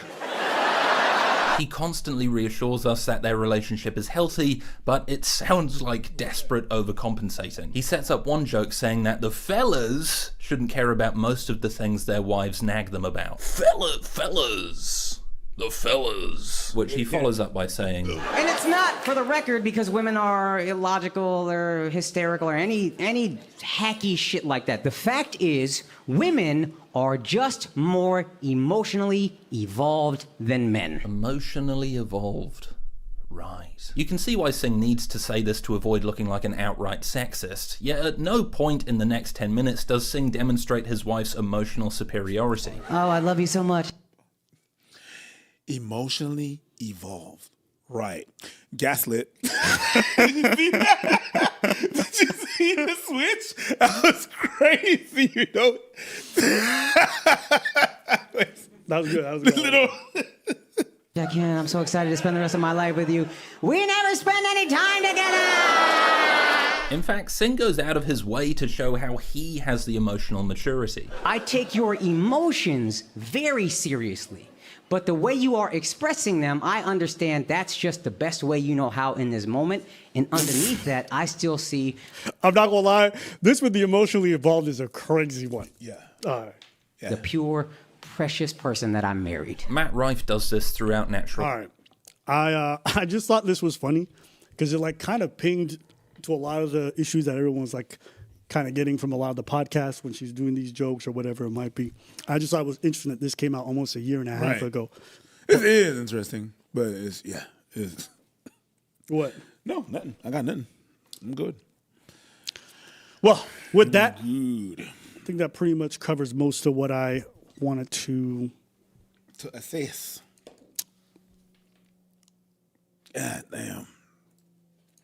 What was this one? Let me just make sure I got them all. Yeah, I did get them all. Yeah, you did. Yeah, I got them all. But anyways, I've been like meaning to actually do a lengthy video about like these like faux trad wives and the trad wife things. Yeah, you know, like because like you see the branding everywhere, like the whole like trad wife, and, but also a social media person. So it's just like this weird thing where you're both traditional, but also constantly attention whoring and taking away from your. It's not very traditional in a lot of ways. No, but, it's not. Just you having a voice is not really traditional. Yeah. Yeah, but I just constantly see the misappropriating of all these labels, like constantly stripping them of all the spirit of whatever they're supposed to be about and just like relying on the technicality to constantly shield yourself. And so I leave this to you. What do you think about some of the themes with this segment, if there's anything that you want to add or touch on? No, I think that... The way Akaash wish he was touched on. You know. Dude. The way Lucky, the dog, gets touched on. Is there anything that you'd like to... Petty-ass motherfucker. No, I'm good. Thank you very much, though. Okay. Thanks for giving the place. No, I mean, you know, I think we went around... we went around it. I don't know where that thing's going to go. What's next? What do you think is next? I don't know. I don't know. And, like, you know, if you delete the pod, you don't... I don't really care. I was actually more interested in everyone's fascination with it. And including yours? Yes. And the reasons why. You know, because throughout the whole thing, a lot of people fixate on the fact that she was disrespecting him. But when you saw in those early clips, he was being just as weird. No, he was. Just think about that orgy joke that she made that people didn't take as a joke. What did his friends talk about? They talk about being Emperor of Rome and then just claiming her? Mm-hmm. Like, is there really that much of a difference between those two things? You might say, oh, these guys are comics, it's a funny premise. But she can argue she's just a bad comic. That's why I'm saying that. That's why I'm saying that it was just like, you know, the circles and everything and stuff. They were both weird. The problem is when everybody got involved. The problem is really, and with them, because she knows he's making a joke on his side. He has a whole special about that, right? He makes jokes on his side. She's like... Let me get my get back. Me too. I mean, I'm allowed. I mean, that's the rule. Is that the rule? Oh, all right, bet. I'm gonna make jokes too. I'm gonna use, and sometimes he uses reality, so I'm gonna do the same thing. So that's what she did. The big problem was when everybody got involved. Now everybody's talking about it. Now it's not just people on the internet. Now it's like family members coming at you and being like, "Yo, are you good?" That makes you feel some type of way. Yeah, but most of the narratives are like Akaash is a simp and, you know, she's the bad one, which, like, you know, to a degree I understand. But at the same time, like, he didn't protect the sanctity of his marriage either. I'm sorry, you can't complain about her comments if you're in that relationship and talk about, I didn't think it was okay for you to say that, but I only accepted it because you were a virgin. I'm like, your homies are talking about like claiming her off of you because she's cute. Or other dudes are, having a real serious discussion of like, yo, is she a virgin? Do you believe her? Like all stuff like what her hole has been filled with or not. I'm sorry. But if guys can get away with doing that with the husband, she can get away with doing whatever the fuck she want with her girls, in my opinion. That's how, I feel like we all, and all I'm getting at is that we all hyperfixated on how but like neither of them really were that different. And I feel like there was none of that energy for him and the things that he said. Fair. Yeah, because, he did say some fucked up shit. But, he's a comedian, so he got that card. He can play that card whenever he wants. That card, I can't wait for us to get rid of it. But it's because a card. They have ruined it. They have just they'll use it to enrich themselves, promote scammers, promote all kinds of fucking nonsense. And on top of that, a lot of the shit is really reflective of their views. But they just say comedy and then, it's okay, guys. It's okay. Little motherfuckers would come up there and sell poison to their audience. It was comedy. We were just interviewing. It was just jokes. And, we don't know what the fuck. But anything. And we don't have to learn. And we don't have to fact check. Bro. It's a prank. It's a prank. Comedy has really become, it's a prank. Yeah, it is. But I see so many audience members go like, oh, yeah, man, they're just telling jokes. But they are. He is just, you got that card. You got that card with you, which is comedy. Yeah. He was doing it like in a podcast where it was like people joking. So, boom, you got the card. Yeah. And he's a known comedian, so he's known for doing that thing. He's known to do comedy, so he's exerting that. You know what I mean? The problem is when you do it like on a live. When you do it on the live with people, it's like, yes, okay, you're a comedian, but it's not because you're a race car driver that on the street you're gonna drive past the limit. People are gonna look at you funny. Well, no, you're gonna get a ticket, but you get my point. You know what I mean? But yeah, you're a comedian. I've actually met someone before who said the exact same line that she said earlier, which was the line, what's it called? My money, his money, my money, my money, my money. Yeah, his money, our money, my money, my money. Yeah, like I remember we were having this conversation, and she was like, if you make enough, like, for what reason would I work? And I was like, fair, you don't have to, as long as you like doing something, right? And I also about like, if there's no kids, and we have a small place, and I like to pitch in because I like to clean stuff at home and handle some shit. Like, what are you gonna do? She's like, maybe I'll do nothing. I was like, no. Like, I don't care what the fuck it is. I don't care if you're knitting. I don't care if you're fucking. You gotta do something. It's like, why? Like, why do you want to make me do stuff? I just laughed. I'm like, because I don't want to be involved with somebody who does nothing. I want to talk to you about shit at the end of the day. I want to know you've been doing things. I want to know that if we're going to be in a relationship and we're going to have kids, like, they're going to look at you knowing you're a capable person who has diverse interests or is like capable of doing labor she doesn't want to do because that's life. This idea that like, cause you can, you're just going to do nothing. You can apply that to a lot of things, but is that like an energy, divine energy that I want to be around? No, I don't.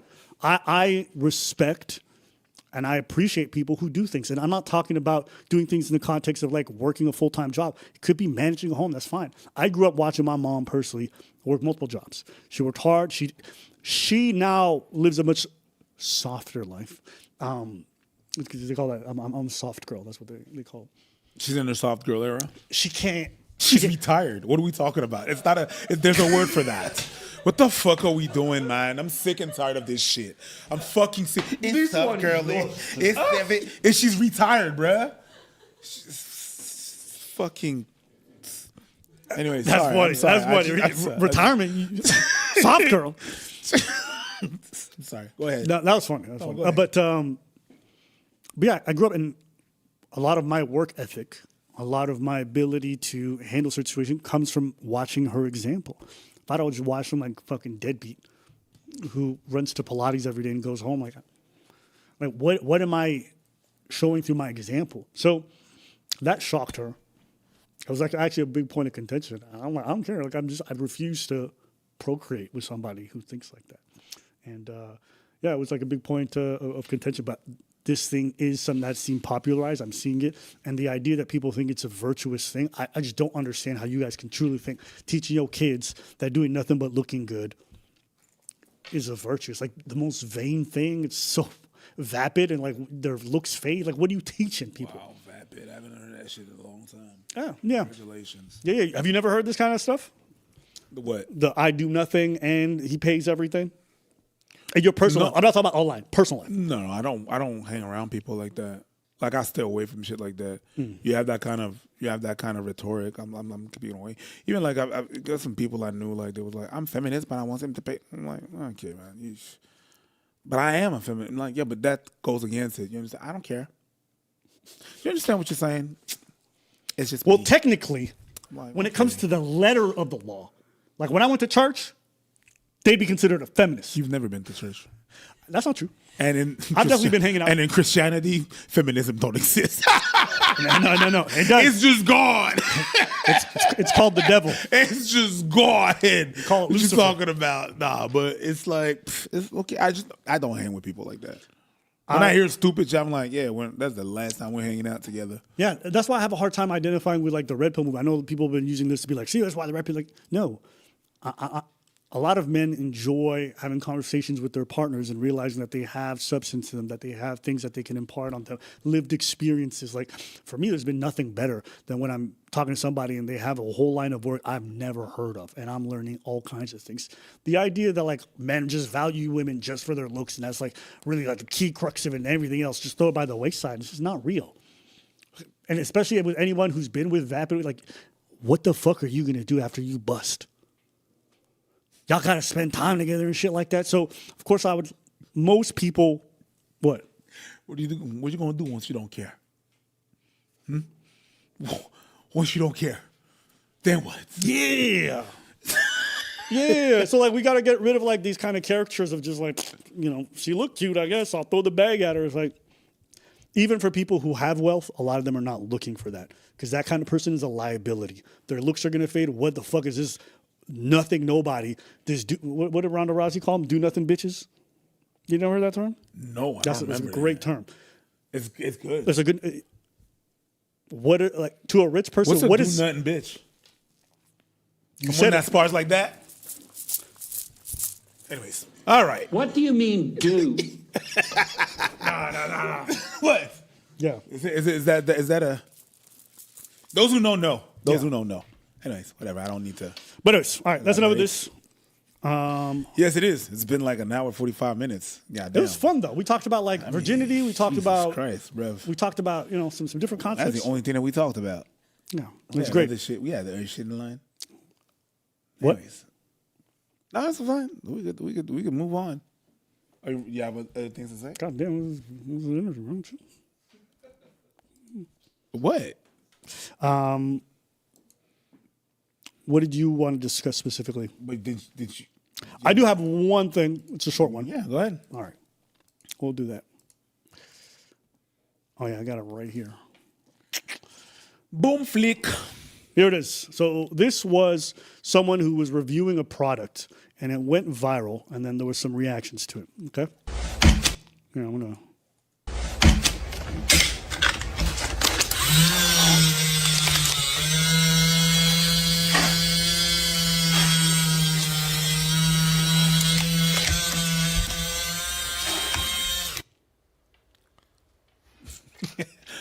Danger Nunley. There's this interesting. All right, so this whole reaction goes viral. Danger Nunley. Yeah, but you have to understand that. Oh, you done? No. There's so someone sees this guy opening the clip, right? He goes viral, and this lady replies, and then what comes afterwards. Okay, so I'll just play out both.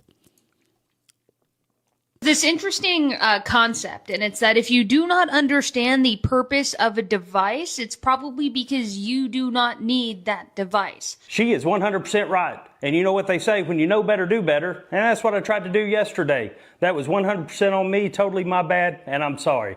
Won't happen again. I didn't know what mobility rings were up until yesterday. Didn't know what that gadget was for up until yesterday. I thought it was something you just bought off a gadget website that opened your drinks up. So, my bad. I'm sorry. Had no clue it was for people with disabilities. When people started getting in my comment section and educating me and learning me up on it, I took it down because that's not what I stand for. I would never knowingly make fun of somebody with a disability at all. So Please accept my apology. Won't happen again. And I want to thank you, ma'am, for being a voice for people that need it. World needs more people like you, and I appreciate you. If you ever need anything, holler at me. Y'all. Danger Nunley. I follow this guy on Instagram. He's funny. But the thing that happened is that I think that apology was correct. But the thing is, I remember there was one video that happened like that. He said, first thing first, he says that that's not going to happen again. It most likely will. Okay? Because that's what you do. You comment on stuff and you make funny videos. Eventually, you're going to rub someone the wrong way because you don't know. Okay? All right. There was a video that I did on my Instagram where there's a guy that says to a girl, how old are you? And she says 34. And I cut the clip right there and I went,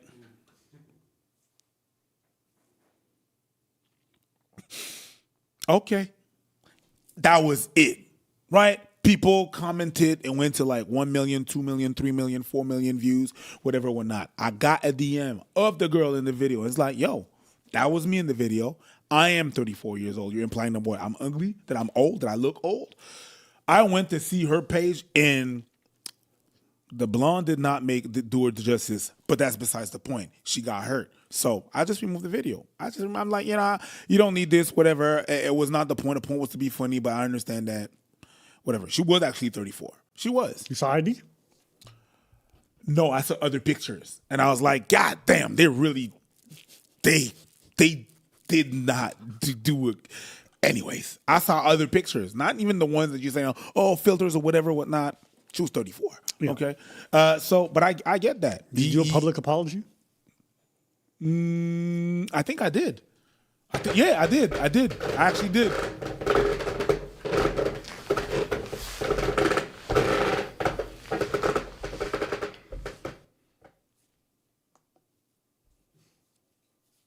I did. So that's pretty much it. Let me go check our Instagram. Yeah, go ahead. Where's this? It's on our Instagram? I think it is. It's on our Instagram? Yeah. Is this the same guy that couldn't open a jar of pickles? No. That's someone else. That's It Andrew looks Wilson. so much like him. Andrew Wilson. Okay. I'm going to look for this apology. You can look for it, and then we'll play it next week. If it's not there for some reason, well, if it's not conveniently there, yeah, things are always going to be. So you just going to disrespect her to millions of people, take the video down, not even apologize in the same manner that you disrespect. If it's not there, I will do another video, and I'll monetize it for people to know. You'll monetize it? I'll monetize it because my apology is not going to organically reach more people. You understand what I'm saying? If I want to be able to reach more, no, stay on your words. So if I monetize it, and I'll monetize that video if it's there. Cool. All right, moving on. Yeah, it sounds funny to say I'm going to make an apology and I'm going to monetize it. It has the idea that you're just apologizing to make money. That's what it sounds like. No, I mean, I'm monetizing like I'm sponsor. Yeah, you're right. I didn't choose the right word. You're right. What I meant was I'm going to sponsor it. I'm going to sponsor it. I'm going to apologize, monetize it, and then go to her bank. Sponsor your own apology. Yeah. Okay. Yeah, I'm going to go. I don't think you meant that. Huh? What'd you say? I don't think you meant that, but I have an idea. You want to like push it out there. You want to like sponsor it. That's what sponsoring and monetizing. Like not put like a sponsor. And this apology is brought to you by Manscaped. That's not what I mean. It's like whenever you go on Instagram and you want to sponsor something, it means that you pay for it to like, and then the people are like, oh, sponsored ad. It's going to be that. It's going to be that. That's what I mean. I'm not going to be like, hey, let me put extra on. You know, the problem was I was looking at the letter of the law and not the spirit. Yo, I'm sorry, girl, but if you use promo code Albert Preach, you're going to get 54% off. Can you imagine? This apology brought to you by Raycon. Raycon! And you just have a picture of like Ray J in jail. Just... Sorry. No, we don't work with that. We don't work with that. I don't play that. I don't play that. Hey, I don't play that. All right. Oh, let's see. Yeah. I want to go back to the original topic just because the reason why I even picked out this video, I like that he just took ownership. He owned it. He said, I fucked up. That's my dude. And it wasn't convoluted. He didn't know what he was talking about. A lot of us don't know what he's talking about, but he owned it. Yeah. Yep. No fly, no bullshit. Hey, this is what happened. I did this. Sorry, I shouldn't have done that. And you went to my comments. Thank you very much for that. It was the way that you're supposed to do an apology. Not, I'm sorry. But it's pretty stupid. You got, you know what I mean? Like people usually No. I'm sorry. that you felt that way. That you felt that way. Yeah, and that's unfortunate that you're going through things that are causing you to react very drastically to slightly teeny. And I really bit offensive. I appreciate Go that to therapy. content. I'm sorry. Go to therapy. What were you saying? I appreciate that content creator as well. Yeah. Like he's dope. Yeah. There's a couple of people that I follow. Yeah, and I think we need more of that. Someone said to me recently, like, oh, yeah, like, I can't believe you made that video about Sneeko saying you're wrong. I'm wrong. It's okay. You're wrong. You know, this idea that, like, being fallible is, like, it's really tough. Like, I'm not saying it's not tough for people. For me personally, I don't really care. I'm wrong. Remember that thing I said last week? I was just fucking stupid. I get it wrong. And it's okay. Your ego's not going to fall over. People are going to respect you more for it anyways. So if you're looking for self-interest in this whole process. But for me, it's just being wrong is a good thing. It means that there's realms that you've never even considered. And it sounds like that was the case for this guy. So in the future, God forbid someone in his life is disabled, he'll see that product and he'll be able to point it out to them because he had the humility to say, I want to look back. I want to figure out what I did wrong. And that kind of information can carry forth with him. And then he could also teach that to other people who might make that stupid mistake. So it's okay. Not a big deal. But I love the way he did it. And I just want to take that time to commend it. Take that. All right. Hit us. Hey, you want me to hit you? All right, cool. Well, what happened was, want me to hit you? Pow! Yeah. What happened this weekend was the wonderful Streamer Award, the 2025 Streamer Award, made by QT Cinderella, right? It's a thing that you told me about. I didn't know the existence of that woman a month ago or whenever you showed me that person. And yeah, so I watched the 2025 Streamer Award, and let me tell you, it was like watching an episode of Pokemon. All the words, all the different people from different realms. It was crazy to watch. A couple of things. I don't think it's a good idea for someone to organize an event of this, because it's a big event. It's huge.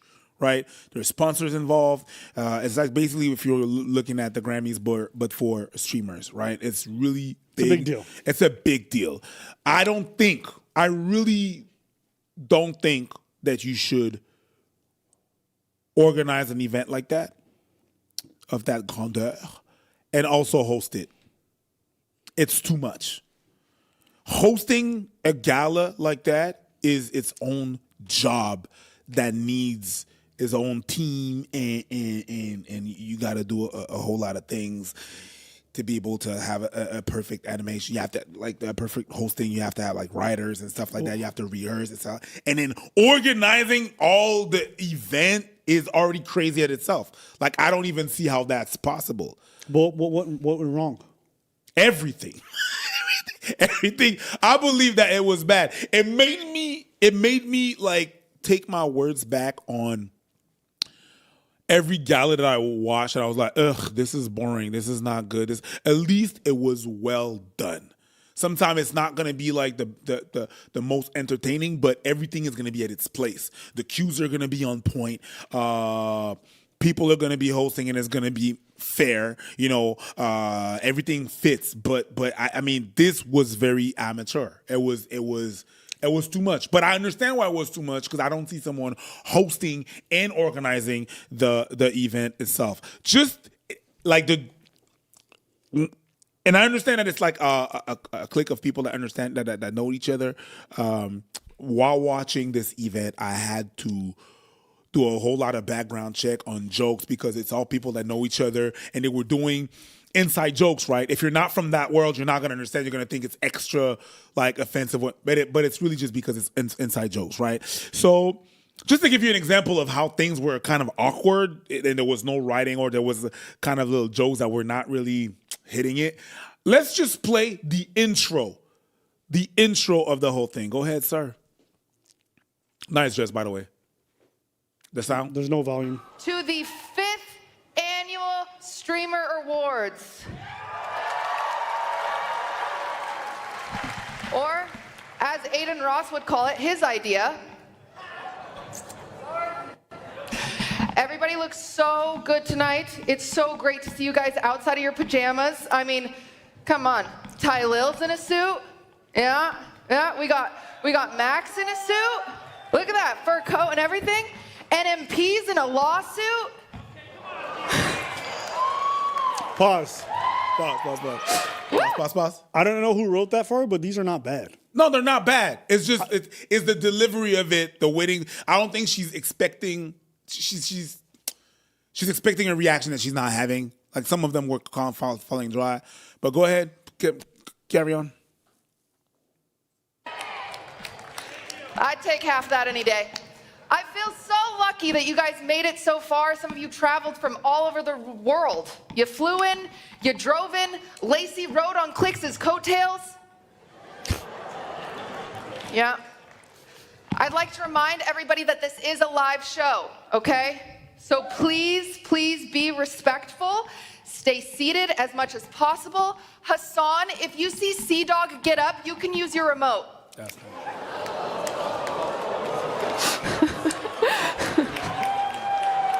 I got it. A lot of people have accused me of rigging the awards, okay? And I just want to once again wholeheartedly deny that. The actual person who rigged the awards is I'm Dante. Where is he? Where'd he go? Oh, wait, Dante, you're right there. It was you. Yep. I'm sorry. You've always been nice to me. You can never make anyone mad. I figured you'd take this, right, Dante? Right, Dante? He'll take it. He said yes. Pause. No, he said no. You love that shit because it's like an open micer. It's like an open micer. You know, it's not even the open mic thing or nothing. I enjoy watching people bomb. I'll tell you why. Because stand-up and like a lot of comedy routines are pretty convoluted. Everything is very rehearsed. Everything is like, I do this, I get that. They laugh, chuckle, haha. But there's nothing better than bombing because it's always authentic. It's crazy. It's always tense. It's all a bunch of raw emotions. Everyone's came in expecting to laugh or have a good time or whatever, and now they feel uncomfortable, and you can't fake it. It's very hard to fake discomfort. And just that authenticity. It's real. It's real. And there was a lot of moments like that in the award, but let's just fast forward to the next step. There's a girl named Fan. Fanfan la tulipe. Then again, like the transitions from one step to another was not really hitting. Can you hit with the? Someone said the jokes were really not really. Someone said, "Is she a comedian?" No, but they definitely hired some to write those. Yes, 100%. It didn't come from her. Hey, it's okay. We don't even. I like it when it was positive. Just go right back to. I know who that is, but see, I want to hear. I want to see her. Bring us back, bro. Why you keeping all that skin? Because he's trying to, you know, bring it back. Baby. I didn't even see what the girl looked like. She was just in the dark. Just exactly. I was performing hypersexuality there was on the main character pod. Like, yeah, the transitions were not that. Well, it's that. All right, guys, before we keep things moving, let's head to the floor. Fan is catching up with some of our guests. Pause. I'm scared. Why she dead ass looked like she was being held hostage. Yes. And so I was getting nervous. I'm glad she said she was scared because she looked like it. That makeup is not doing her any favors. Good Lord. Is she Asian? Not bad. It's not bad. Or is she pretending to be Asian? It's not bad. I don't know. It doesn't matter. It doesn't matter. Oh my God, she looks like Gold Dust. Oh no, you're crazy. She looked like Gold Dust. Yo, Gold Dust is crazy. Hold up, chat, let me know if I'm lying, but go ahead, keep going. Yeah, he's gonna look for a picture of Gold Dust and gonna put it. No, Gold Dust is crazy. If you don't know what Gold Dust is, that's only you. You're not old enough to know the She's looking like Gold Dust. Yo, someone said I'm racist. It's not Gold Dust, she's Asian. You're crazy. You're crazy. You're crazy. You're diabolical. You gotta put that side by side. You can't just put that in a vacuum. Okay, but let's keep going. No, it's crazy. Goldust is crazy. Nah, Goldust. Oh my God. Goldust is. It's probably the lighting. It's probably the lighting. Crazy. The lighting is not doing her any justice. All right, here you go. Play that thing. My bad. Look. Oh shit, my mic's on. Hi. What's going on down there? I'm good. I'm over here. Hi. Hey guys. Welcome to Fan on the floor. Because I'm on Fan. I'm on the floor. I'm gonna take you guys around with me. We're gonna check out all this. Oh. Hey, you know what? Shout out to Fan because she tried to recover and she failed miserably. Because I'm Fan on the floor because I'm a, yeah. That was bad. That was bad. No, shout out to her. She tried. You know what? I give her an A+ for effort, F for execution. Oh, my God. Anyways, we'll go back to that? Yes, sir. All right, back to the... Streamers who are here tonight, such as your favorite streamers from Austin. This table. Look at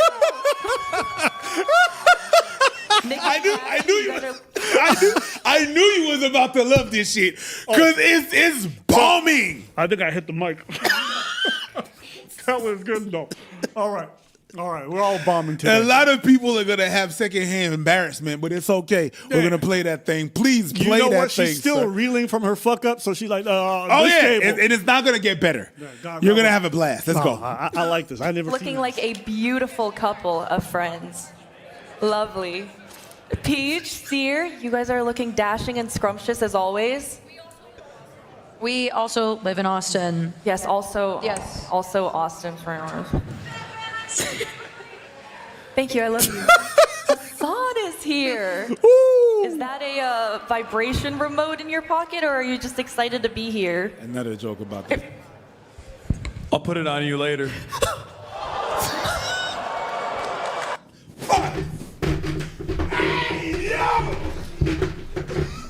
What is going on?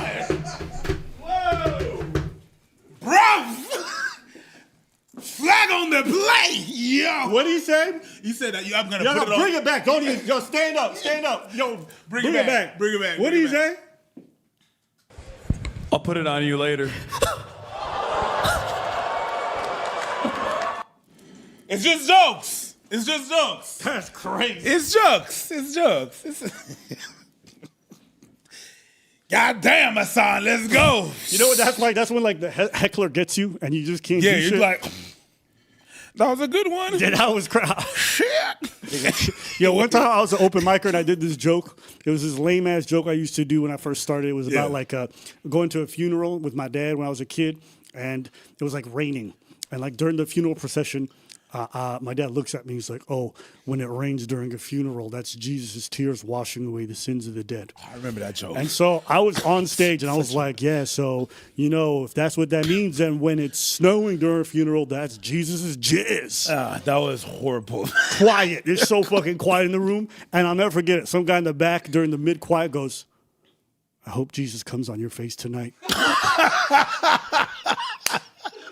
The crowd erupted, and I was like, he got me. And I did whatever he said. And to this day, I'll never forget that heckle. So sometimes they get you. And, Hassan got her on that one. That was nice. Can we keep on going with the clip, please? Yes, sir. Yeah. She's like, God damn, give me your number. All right. Is that a threat or like a... What was that? Could you explain your inspiration for your outfit tonight? It looks familiar for some reason to me. Ham's over there. Why would it be familiar to you? I don't understand. I mean, I got it in China, but yeah. Maybe because I'm Chinese. Maybe that's why. It just looks familiar. Anyway, Austin show's here tonight as well. Nah, bro. If you guys... This shit is crazy. This is way worse than I thought. I didn't know what to expect because I never watched any of these clips. Wait, there's more. Play the goddamn thing. See Austin roaming around, though, just report to Hassan, because Austin's the only one who knows this place command. All right, let's keep going this way.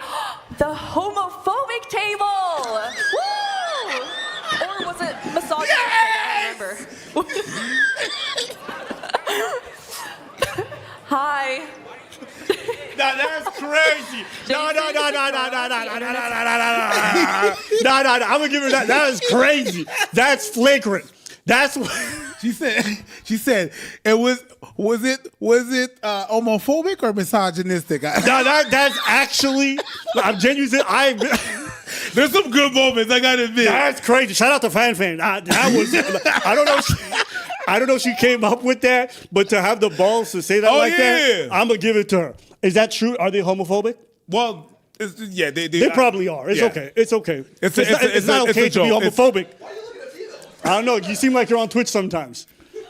Anyone who does tech, I'm assuming, but it's okay. Just go back. Respect. Play the Oh, my bad. Wrong one. Go ahead. Favorite couple, hi, and their short gay son, Ron. Ron, how does it feel to have been replaced by Sakura? It was only a matter of time.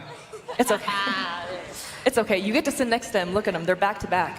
Trouble in paradise, you see? Are you guys doing okay? There's so much tension. How's it going? We're doing great. Yeah? There's no tension. Are you guys in love? Are you guys in love? Do you love each other? Come on. What? Yes. Oh! Okay, I need to get out of here. This is too much heels, as they say. Too many heels? Go back. I don't know. I think that's what the kids. Go back. No, go back. I'm just his face. Yeah, and play. Yes. Oh! Okay, I need to get out of here. This is too much heels, as they say. Too many heels? I don't know. I think that's what the kids say. But let me know if the distance gets too much. I can try to get Dr. K over here. Can you pause and go to 29 minutes, please? We're going to pause all this and just go straight to the one thing that got a little bit of flack, a little bit of a moment happened, and everybody was talking about that moment from Fan Fan. I think that you guys saw that, but we're going to play that. Are you ready? Play it. Let's go. Oh, we're almost there. We've got Rakai here. Rakai, you are our youngest nominee ever. Huge. For those of you who don't know you, do you want to give a little introduction about yourself as a streamer? Wait, what you mean? What you mean what? An introduction of yourself as a streamer. Nigga, I don't really know. Like, I just stream, yeah. Amazing.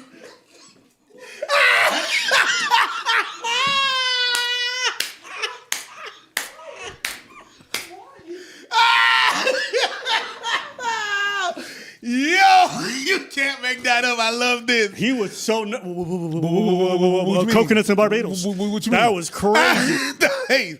And he got how young? Oh, he's young. He's 17. Okay, shout out to Rakai. Play it. An introduction of yourself as a streamer. Nigga, I don't really know. Like, I just no.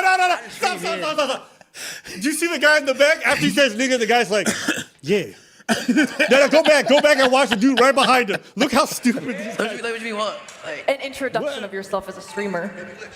Nigga, I don't really know. Like he was fucking like he was a philosopher. Oh yeah, shit. He started. He started with a capital N. Yeah, I see it. Bro, I feel like they went Shakespearean. What you mean? I love it. But that's one of my fears hosting galas and shit. The stuttering. Yeah. But anyways, please play it. Keep on playing, please. From there. I just stream, yeah. Amazing sales pitch. Thank you. Great achievements. We've got another record breaker here tonight too. Kai Sinat. This year, as everyone knows, you broke the record for the most expensive haircut and the least educational university. So congratulations to you. Oh, and also, congrats on your new documentary with 50 Cent. That was you, right? Wait. Pause. Is she trying to say he Diddy? Okay. He looked like Diddy? No, because the thing that happened is that a lot of people have been saying that he looks like Diddy, right? If you put them side to side. Okay? Oh, he looked like Diddy, especially with his haircut. That's what it's saying. But she didn't even, the thing about whenever you're trying to land a joke, you have to own the joke. And because she didn't own the joke, it kind of felt flat, but also the joke was not that great. Like that's one of the things that I was pondering on that moment. And I had to look, because I didn't know that people thought he looked like Diddy. Because I don't think he looks like Diddy, right? I really don't think he looks like Diddy. I think it's very lazy to say that he looks like Diddy. But people say that we look like a bunch of stuff. Like whenever you're in the social media and stuff, people will send you messages, is this you? And it's the person that doesn't look like you. Remember the dude that's the big buff dude, black dude that had dreads and that's dancing with food? Obnoxious motherfucker. Priest, is this you? It's stupid, right? It's lazy. Yeah, he got dreads and he's got shoulders. Okay, great.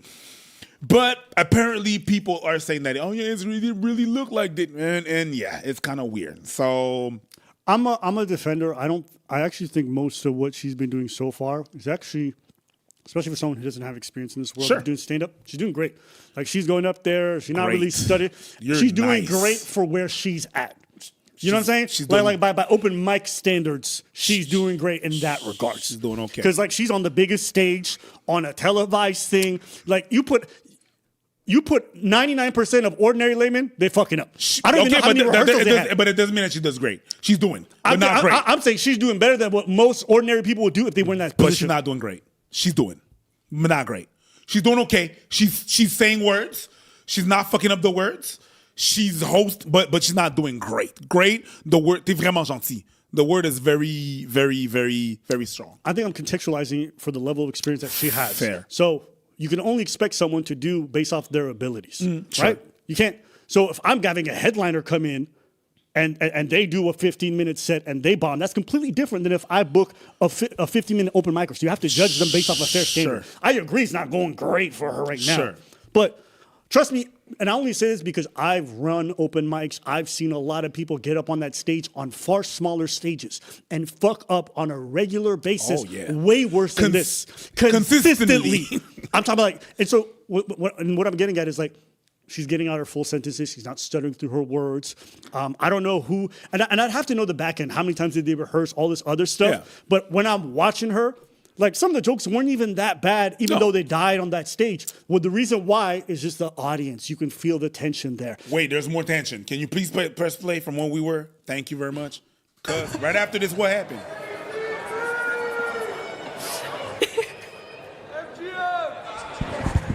If you all gonna be on the mic, now turn this shit on. Turn this shit on. If you all gonna be on the mic making jokes, at least let it be funny. Pause. He looked like Cameron. That I could, you know what I mean? Dipset, or is it just the pink? Anyways, carry on. If you all gonna be on the mic making jokes, at least let it be funny. Pause. Have a good. Pause. Can I ask, who's this guy? He's in another table with Rakai. He's one of Kai Sanat's friend. Till or something like that, Lil Till. Till, yeah. He's doing a bit much, but okay. Oh, I think he's doing a bit much. Yeah. Like if ever you're in a gala and you feel like saying something and you don't agree, take it later on. Don't interrupt the gala. But we'll get to that later on. Yeah. All right? Carry on. Night. Here. Do you want to do a joke? No. Okay. I only said that because he got his hair cut. Too little. If you explain Anyway, the joke. speaking of Streamer University, we do have alumni here tonight. Ray and Tota. Wait, where the fuck is Tota? Pause? All right. So that's pretty much one of the things that everybody was talking about, that joke, and everybody was like going on her and then pause. Everybody was on her at pause. Everybody was having having a field trip with whatever happened with that moment. I don't think it was that bad either, but yeah, even for the joke about Diddy, it's like even Kai said before he looked like Diddy. His mom saying that he looked like Diddy. A lot of people around him saying that he looked like Diddy. Before I got like on my high horses and be offended, I had to look that up, and I was like, okay, it's not really a thing, but it's just that it's very tense in the room. It was tense in the room. It was weird, right? It was weird. It was weird energy, and definitely not like a normal gala with decorum, right? Can we go to the next timestamp, please? I believe that. Well, thank you very much, fan. I appreciate it. Thank you, cutie. You've been doing great. You're warming up. Your pearl necklace. Thank you. We're gonna keep going with the awards, everybody. The next award. Your face is amazing. But I feel like there's gonna be like these outfits are killing me. Like this banter between. You look great.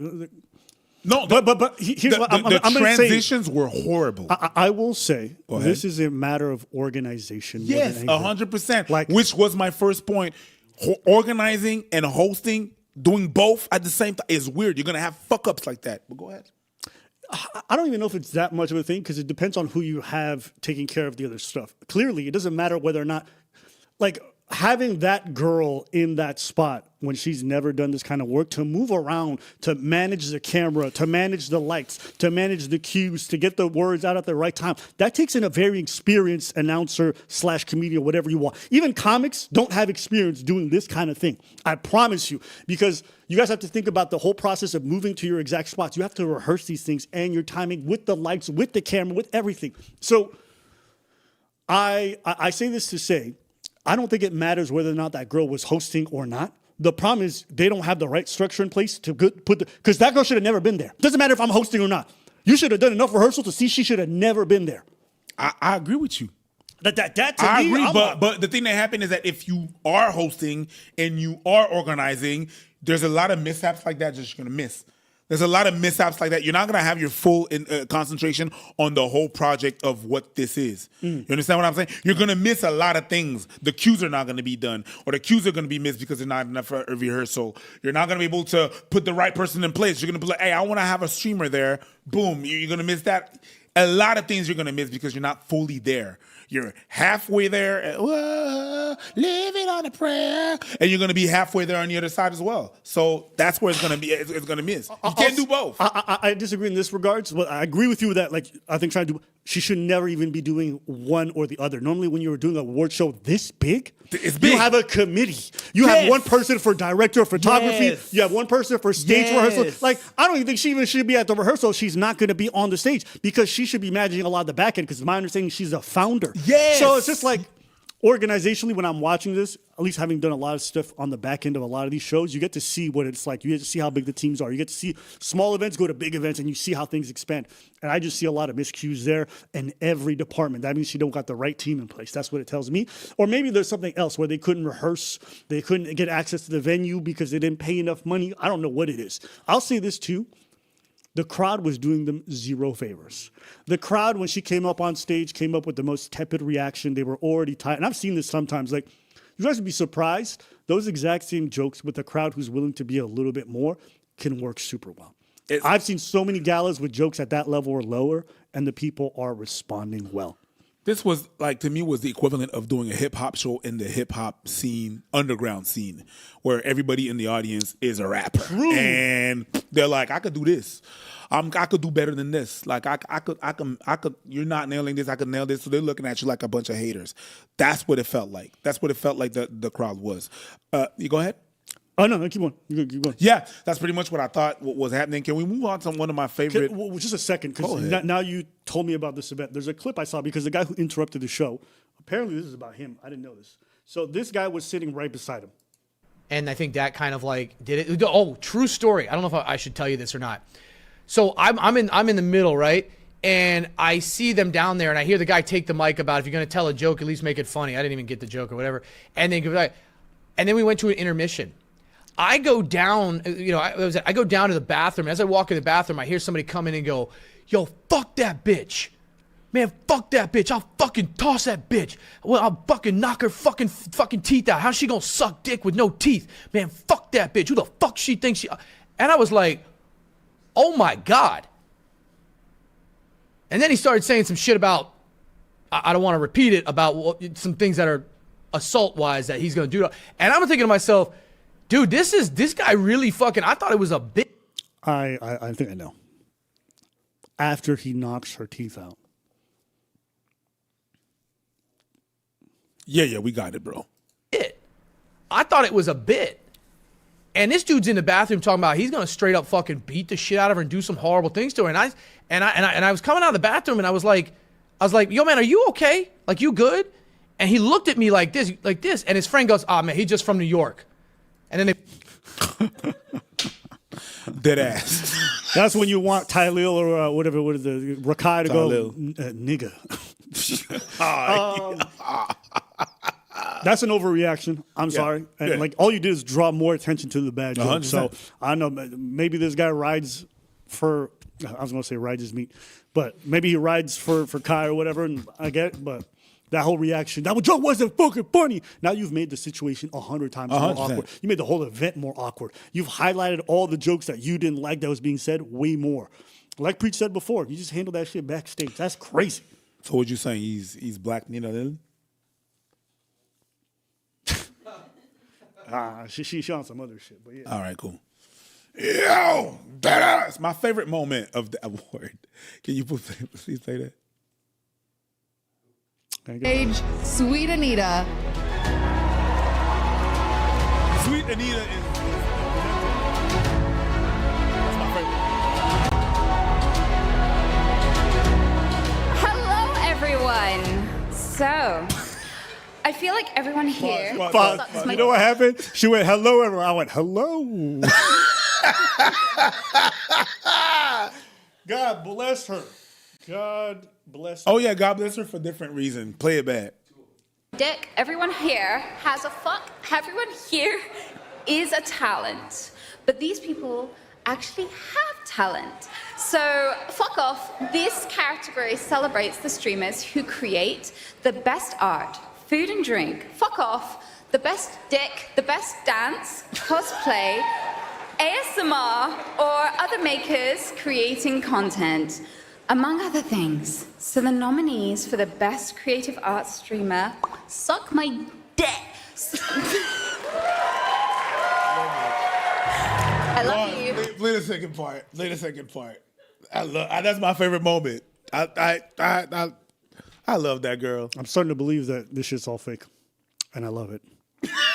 I don't know if Tourette's real anymore or not, but it's perfectly timed. We appreciate you. Anyways, play the second moment. Like you have the 54-45.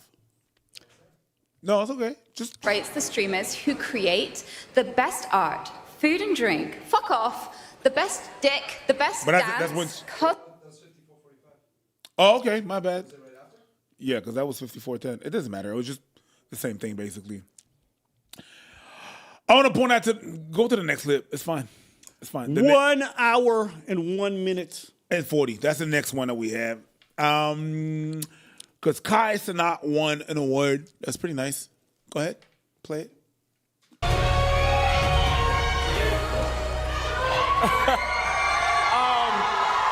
I appreciate everybody who decided to vote for me for this award. One thing I wanted to say to you guys tonight is I hope a lot of creators in here and everybody at home and the viewers and the streamers really take care of your mental health. I just noticed that recently I just been going through things in my head and I was able to, turn to anime, Death Note, Naruto, recently since I've been gone. And I just been able to, find happiness within that. But as for the word of collab, I want to preach to everybody, within our community, us collabing is everything. You feel what I'm saying? So collaboration is everything. And I know this year has been very difficult on the fan bases, the communities, and of streaming in general. And as long as we don't tear each other apart and let that get in between us, we're going to be just fine. So I appreciate y'all. Bad boys for life.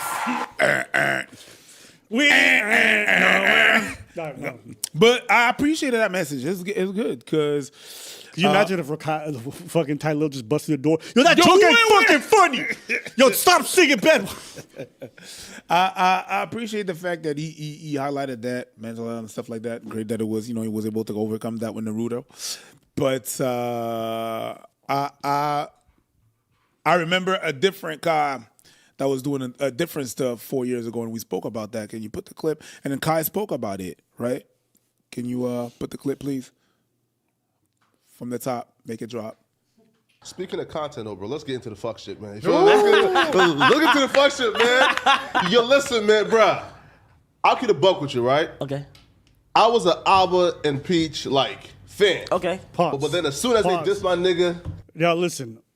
Abba and Peach is crazy. I don't know how much of a fan you were if you called us Abba and Peach. Thoughts? I think he said preach, but he didn't. Am I the only one who heard Peach? You heard Peach too? I just, sometimes people be like, listen, that's not. Yeah, I'm a big fan. Which one's Abba? And like, I just question. You went before you said that she was doing great on stage, according to like worst thing that you've seen.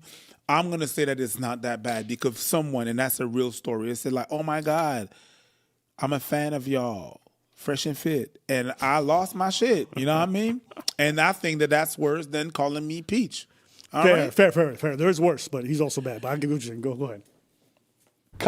They try to cancel me. I stopped watching. What did they get on you about? Nigga, I made a video of stealing tip jars. Stealing money out of tip jars, right? But look though, I ain't gonna lie. To a certain extent, it was a dumb ass idea. I do agree with some point they made in it.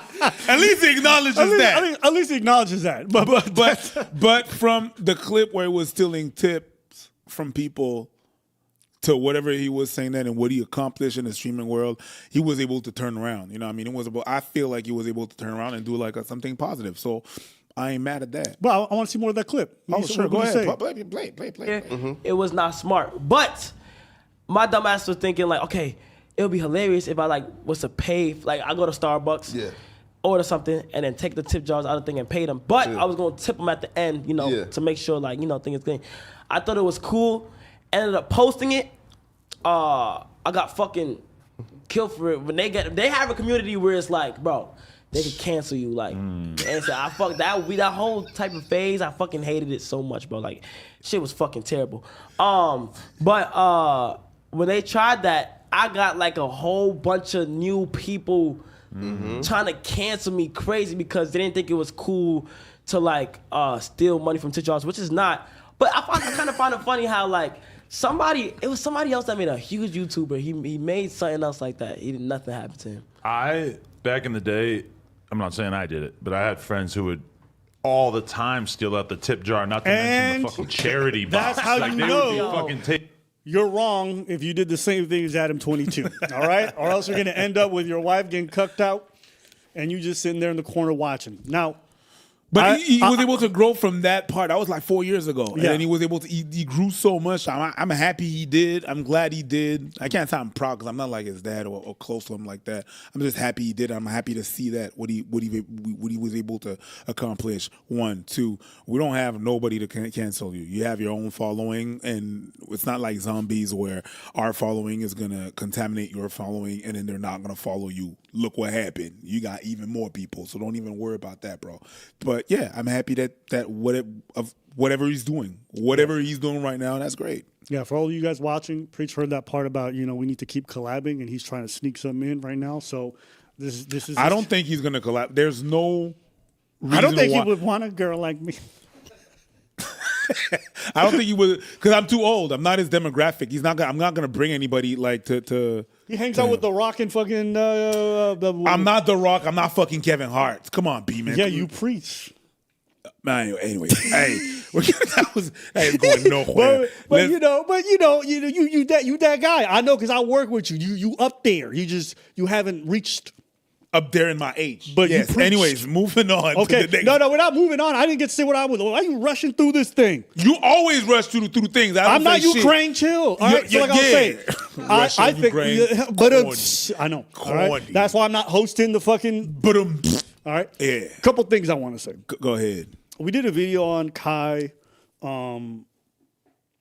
a while back where I think he reached a certain number of subs or something. It was 1 million. The biggest number on the platform. And I think he called his mom. They were both crying because, mom was like, I'm so proud of you. You made it. And we did a video covering that. And we're just like, it's so great to see where he started. Yeah, 100%. And sometimes people always use this term very loosely, canceling. What does it mean to be canceled? And when I go look at what video they're talking about where we canceled them, it's just one where we critique them, oftentimes very validly. And the funny thing is, Kai recognizes that her critique wasn't meritless. He says it was a stupid thing to do. It's something you shouldn't do. In fact, the people that he was stealing tip jars from wanted to fight him. He wasn't spreading joy to them. Motherfucker, I wanted to fight him. He wasn't even able to remedy some of the situations. They were still mad because you were making their day worse for your own profit. That's all we was saying at the time. Now, if you do good, you do good. Shout out to Kai, whatever he's got going on.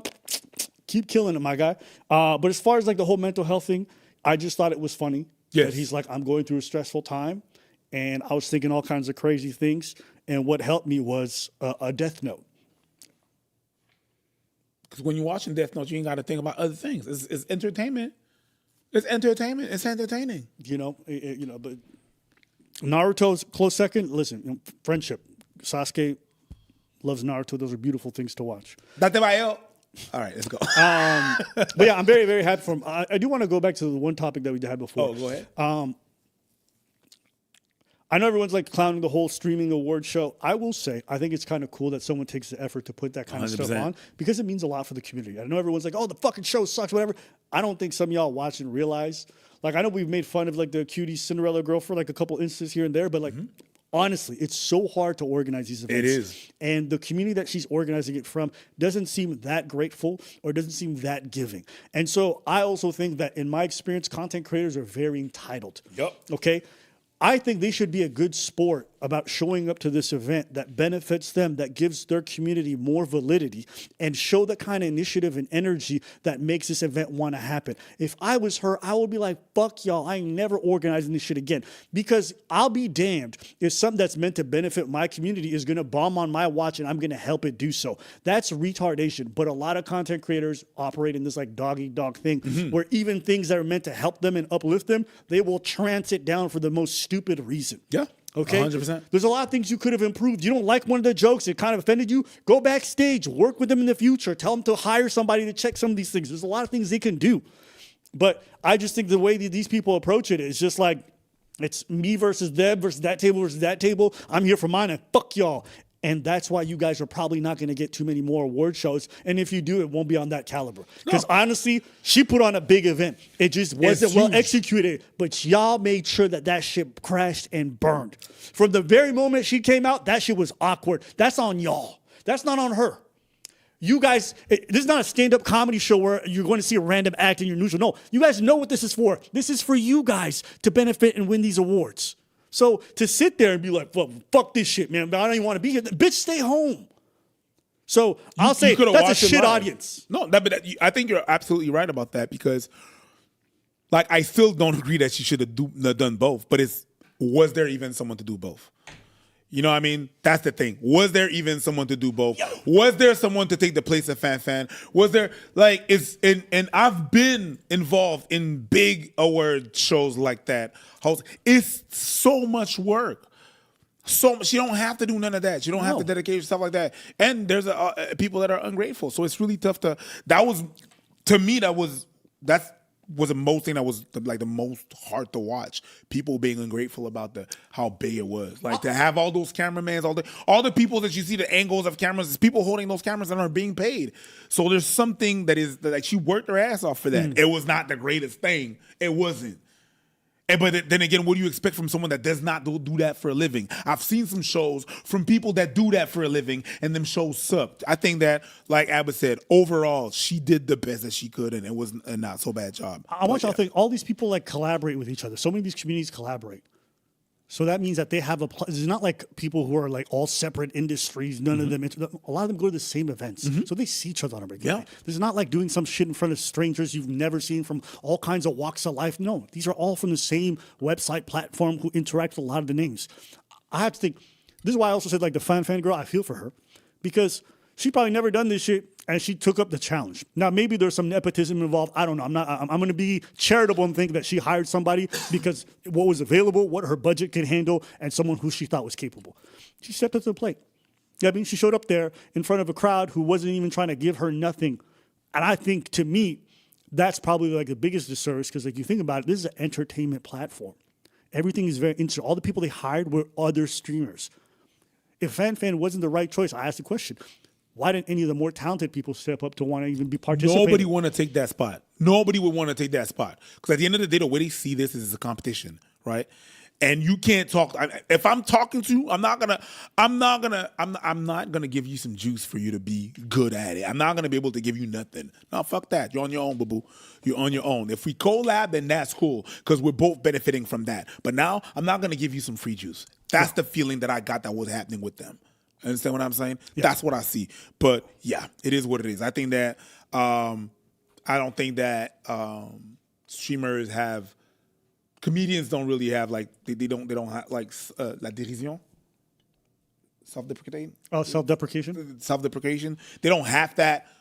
Streamers even worse. So yeah, I've seen comics organize roasts and stuff like that, and they'd be taking the jokes on the chin. Fair. I disagree. I feel like I've seen comedians organize events and definitely still come together in a way that's pretty charitable to one another. Especially in the roast. Yeah, especially in that. Yeah. You're right. I'll say, you're right. You know, I'll like take that back. we made, like I said, we made videos laughing and cute in some situations, or this is what if you see this lady, like these people are not grateful. You know what I mean? And some of them might feel like they have a reason. Take care of yourself. Do not get back up there. You put on a big-ass production. Some of it fell through, and I'll agree.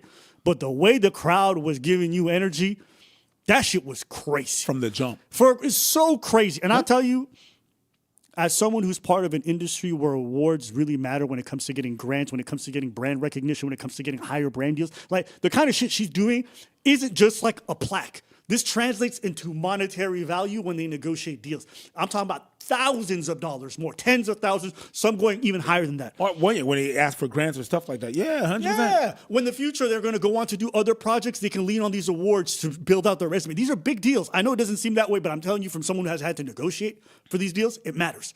If you're watching this lady, fuck these people. If the community's going to show up for you like this and they're going to just not give nothing, yo, take care of yourself. It ain't worth it. I say that. Easy. Take care of yourself. Yes, you made some mistake, whatever it is, but them motherfuckers was definitely nipping at your knees every chance they got. I saw people posting clips of niggas at home watching this shit being like, yeah, I'm not there because of this. Oh, yeah. Everybody nipping at your knees. It ain't worth it. I know you said this, but as someone who's not one of your fans or whatever, fuck that shit. Next clip, my boy. Oh, there's more? Yeah, there's more. Okay. Wait, there's more. He thought he was about to finish on that. Nope. We're pushing 3 hours. Hallo, ganz kurz. Leute. Die Breakout-Streamerin der Woche war Adept. We got voiceovers. What's that? It's in the settings of the video you're playing. Go check the audio because it probably has multiple audio clips. That was crazy. I was like, that's the video I downloaded. This link you sent me though. Was she crashing the stage or some shit? Yeah. So it's India Love. That's one thing that happened. She basically Kanye'd the thing. I got love for you. I'll let you finish. Here, Breakout Streamer of the Year. You got it? Go ahead.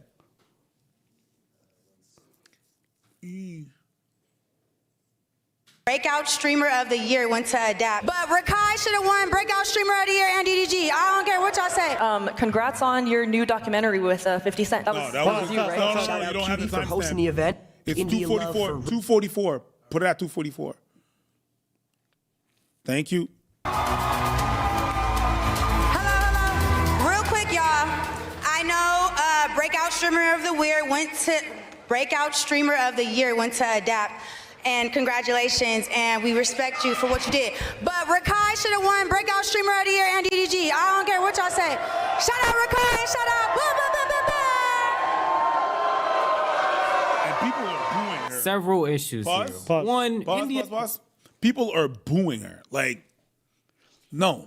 If you got something or you disagree, you're in a show, you disagree, there's two things you can do. Not a goddamn thing, or shutting the fuck up and go home and just talk about it when you're home. It's like whenever that's the reason why she got escorted by security, rightfully so, to get out, because we don't know if she's going to do it again. And she was like, yeah, I did that. Later on, she was on stream and doing her thing, right? But yeah, no, don't crash nobody. I'm talking about Kanye West. I'm talking about to Lil Mama. Don't crash nobody's things, even me. Like, I tried to do that once and that backfired, so... Yeah, but these platforms attract a lot of like narcissistic people. So some people feel their opinion's more important than the moment, and they're gonna say what they want to say.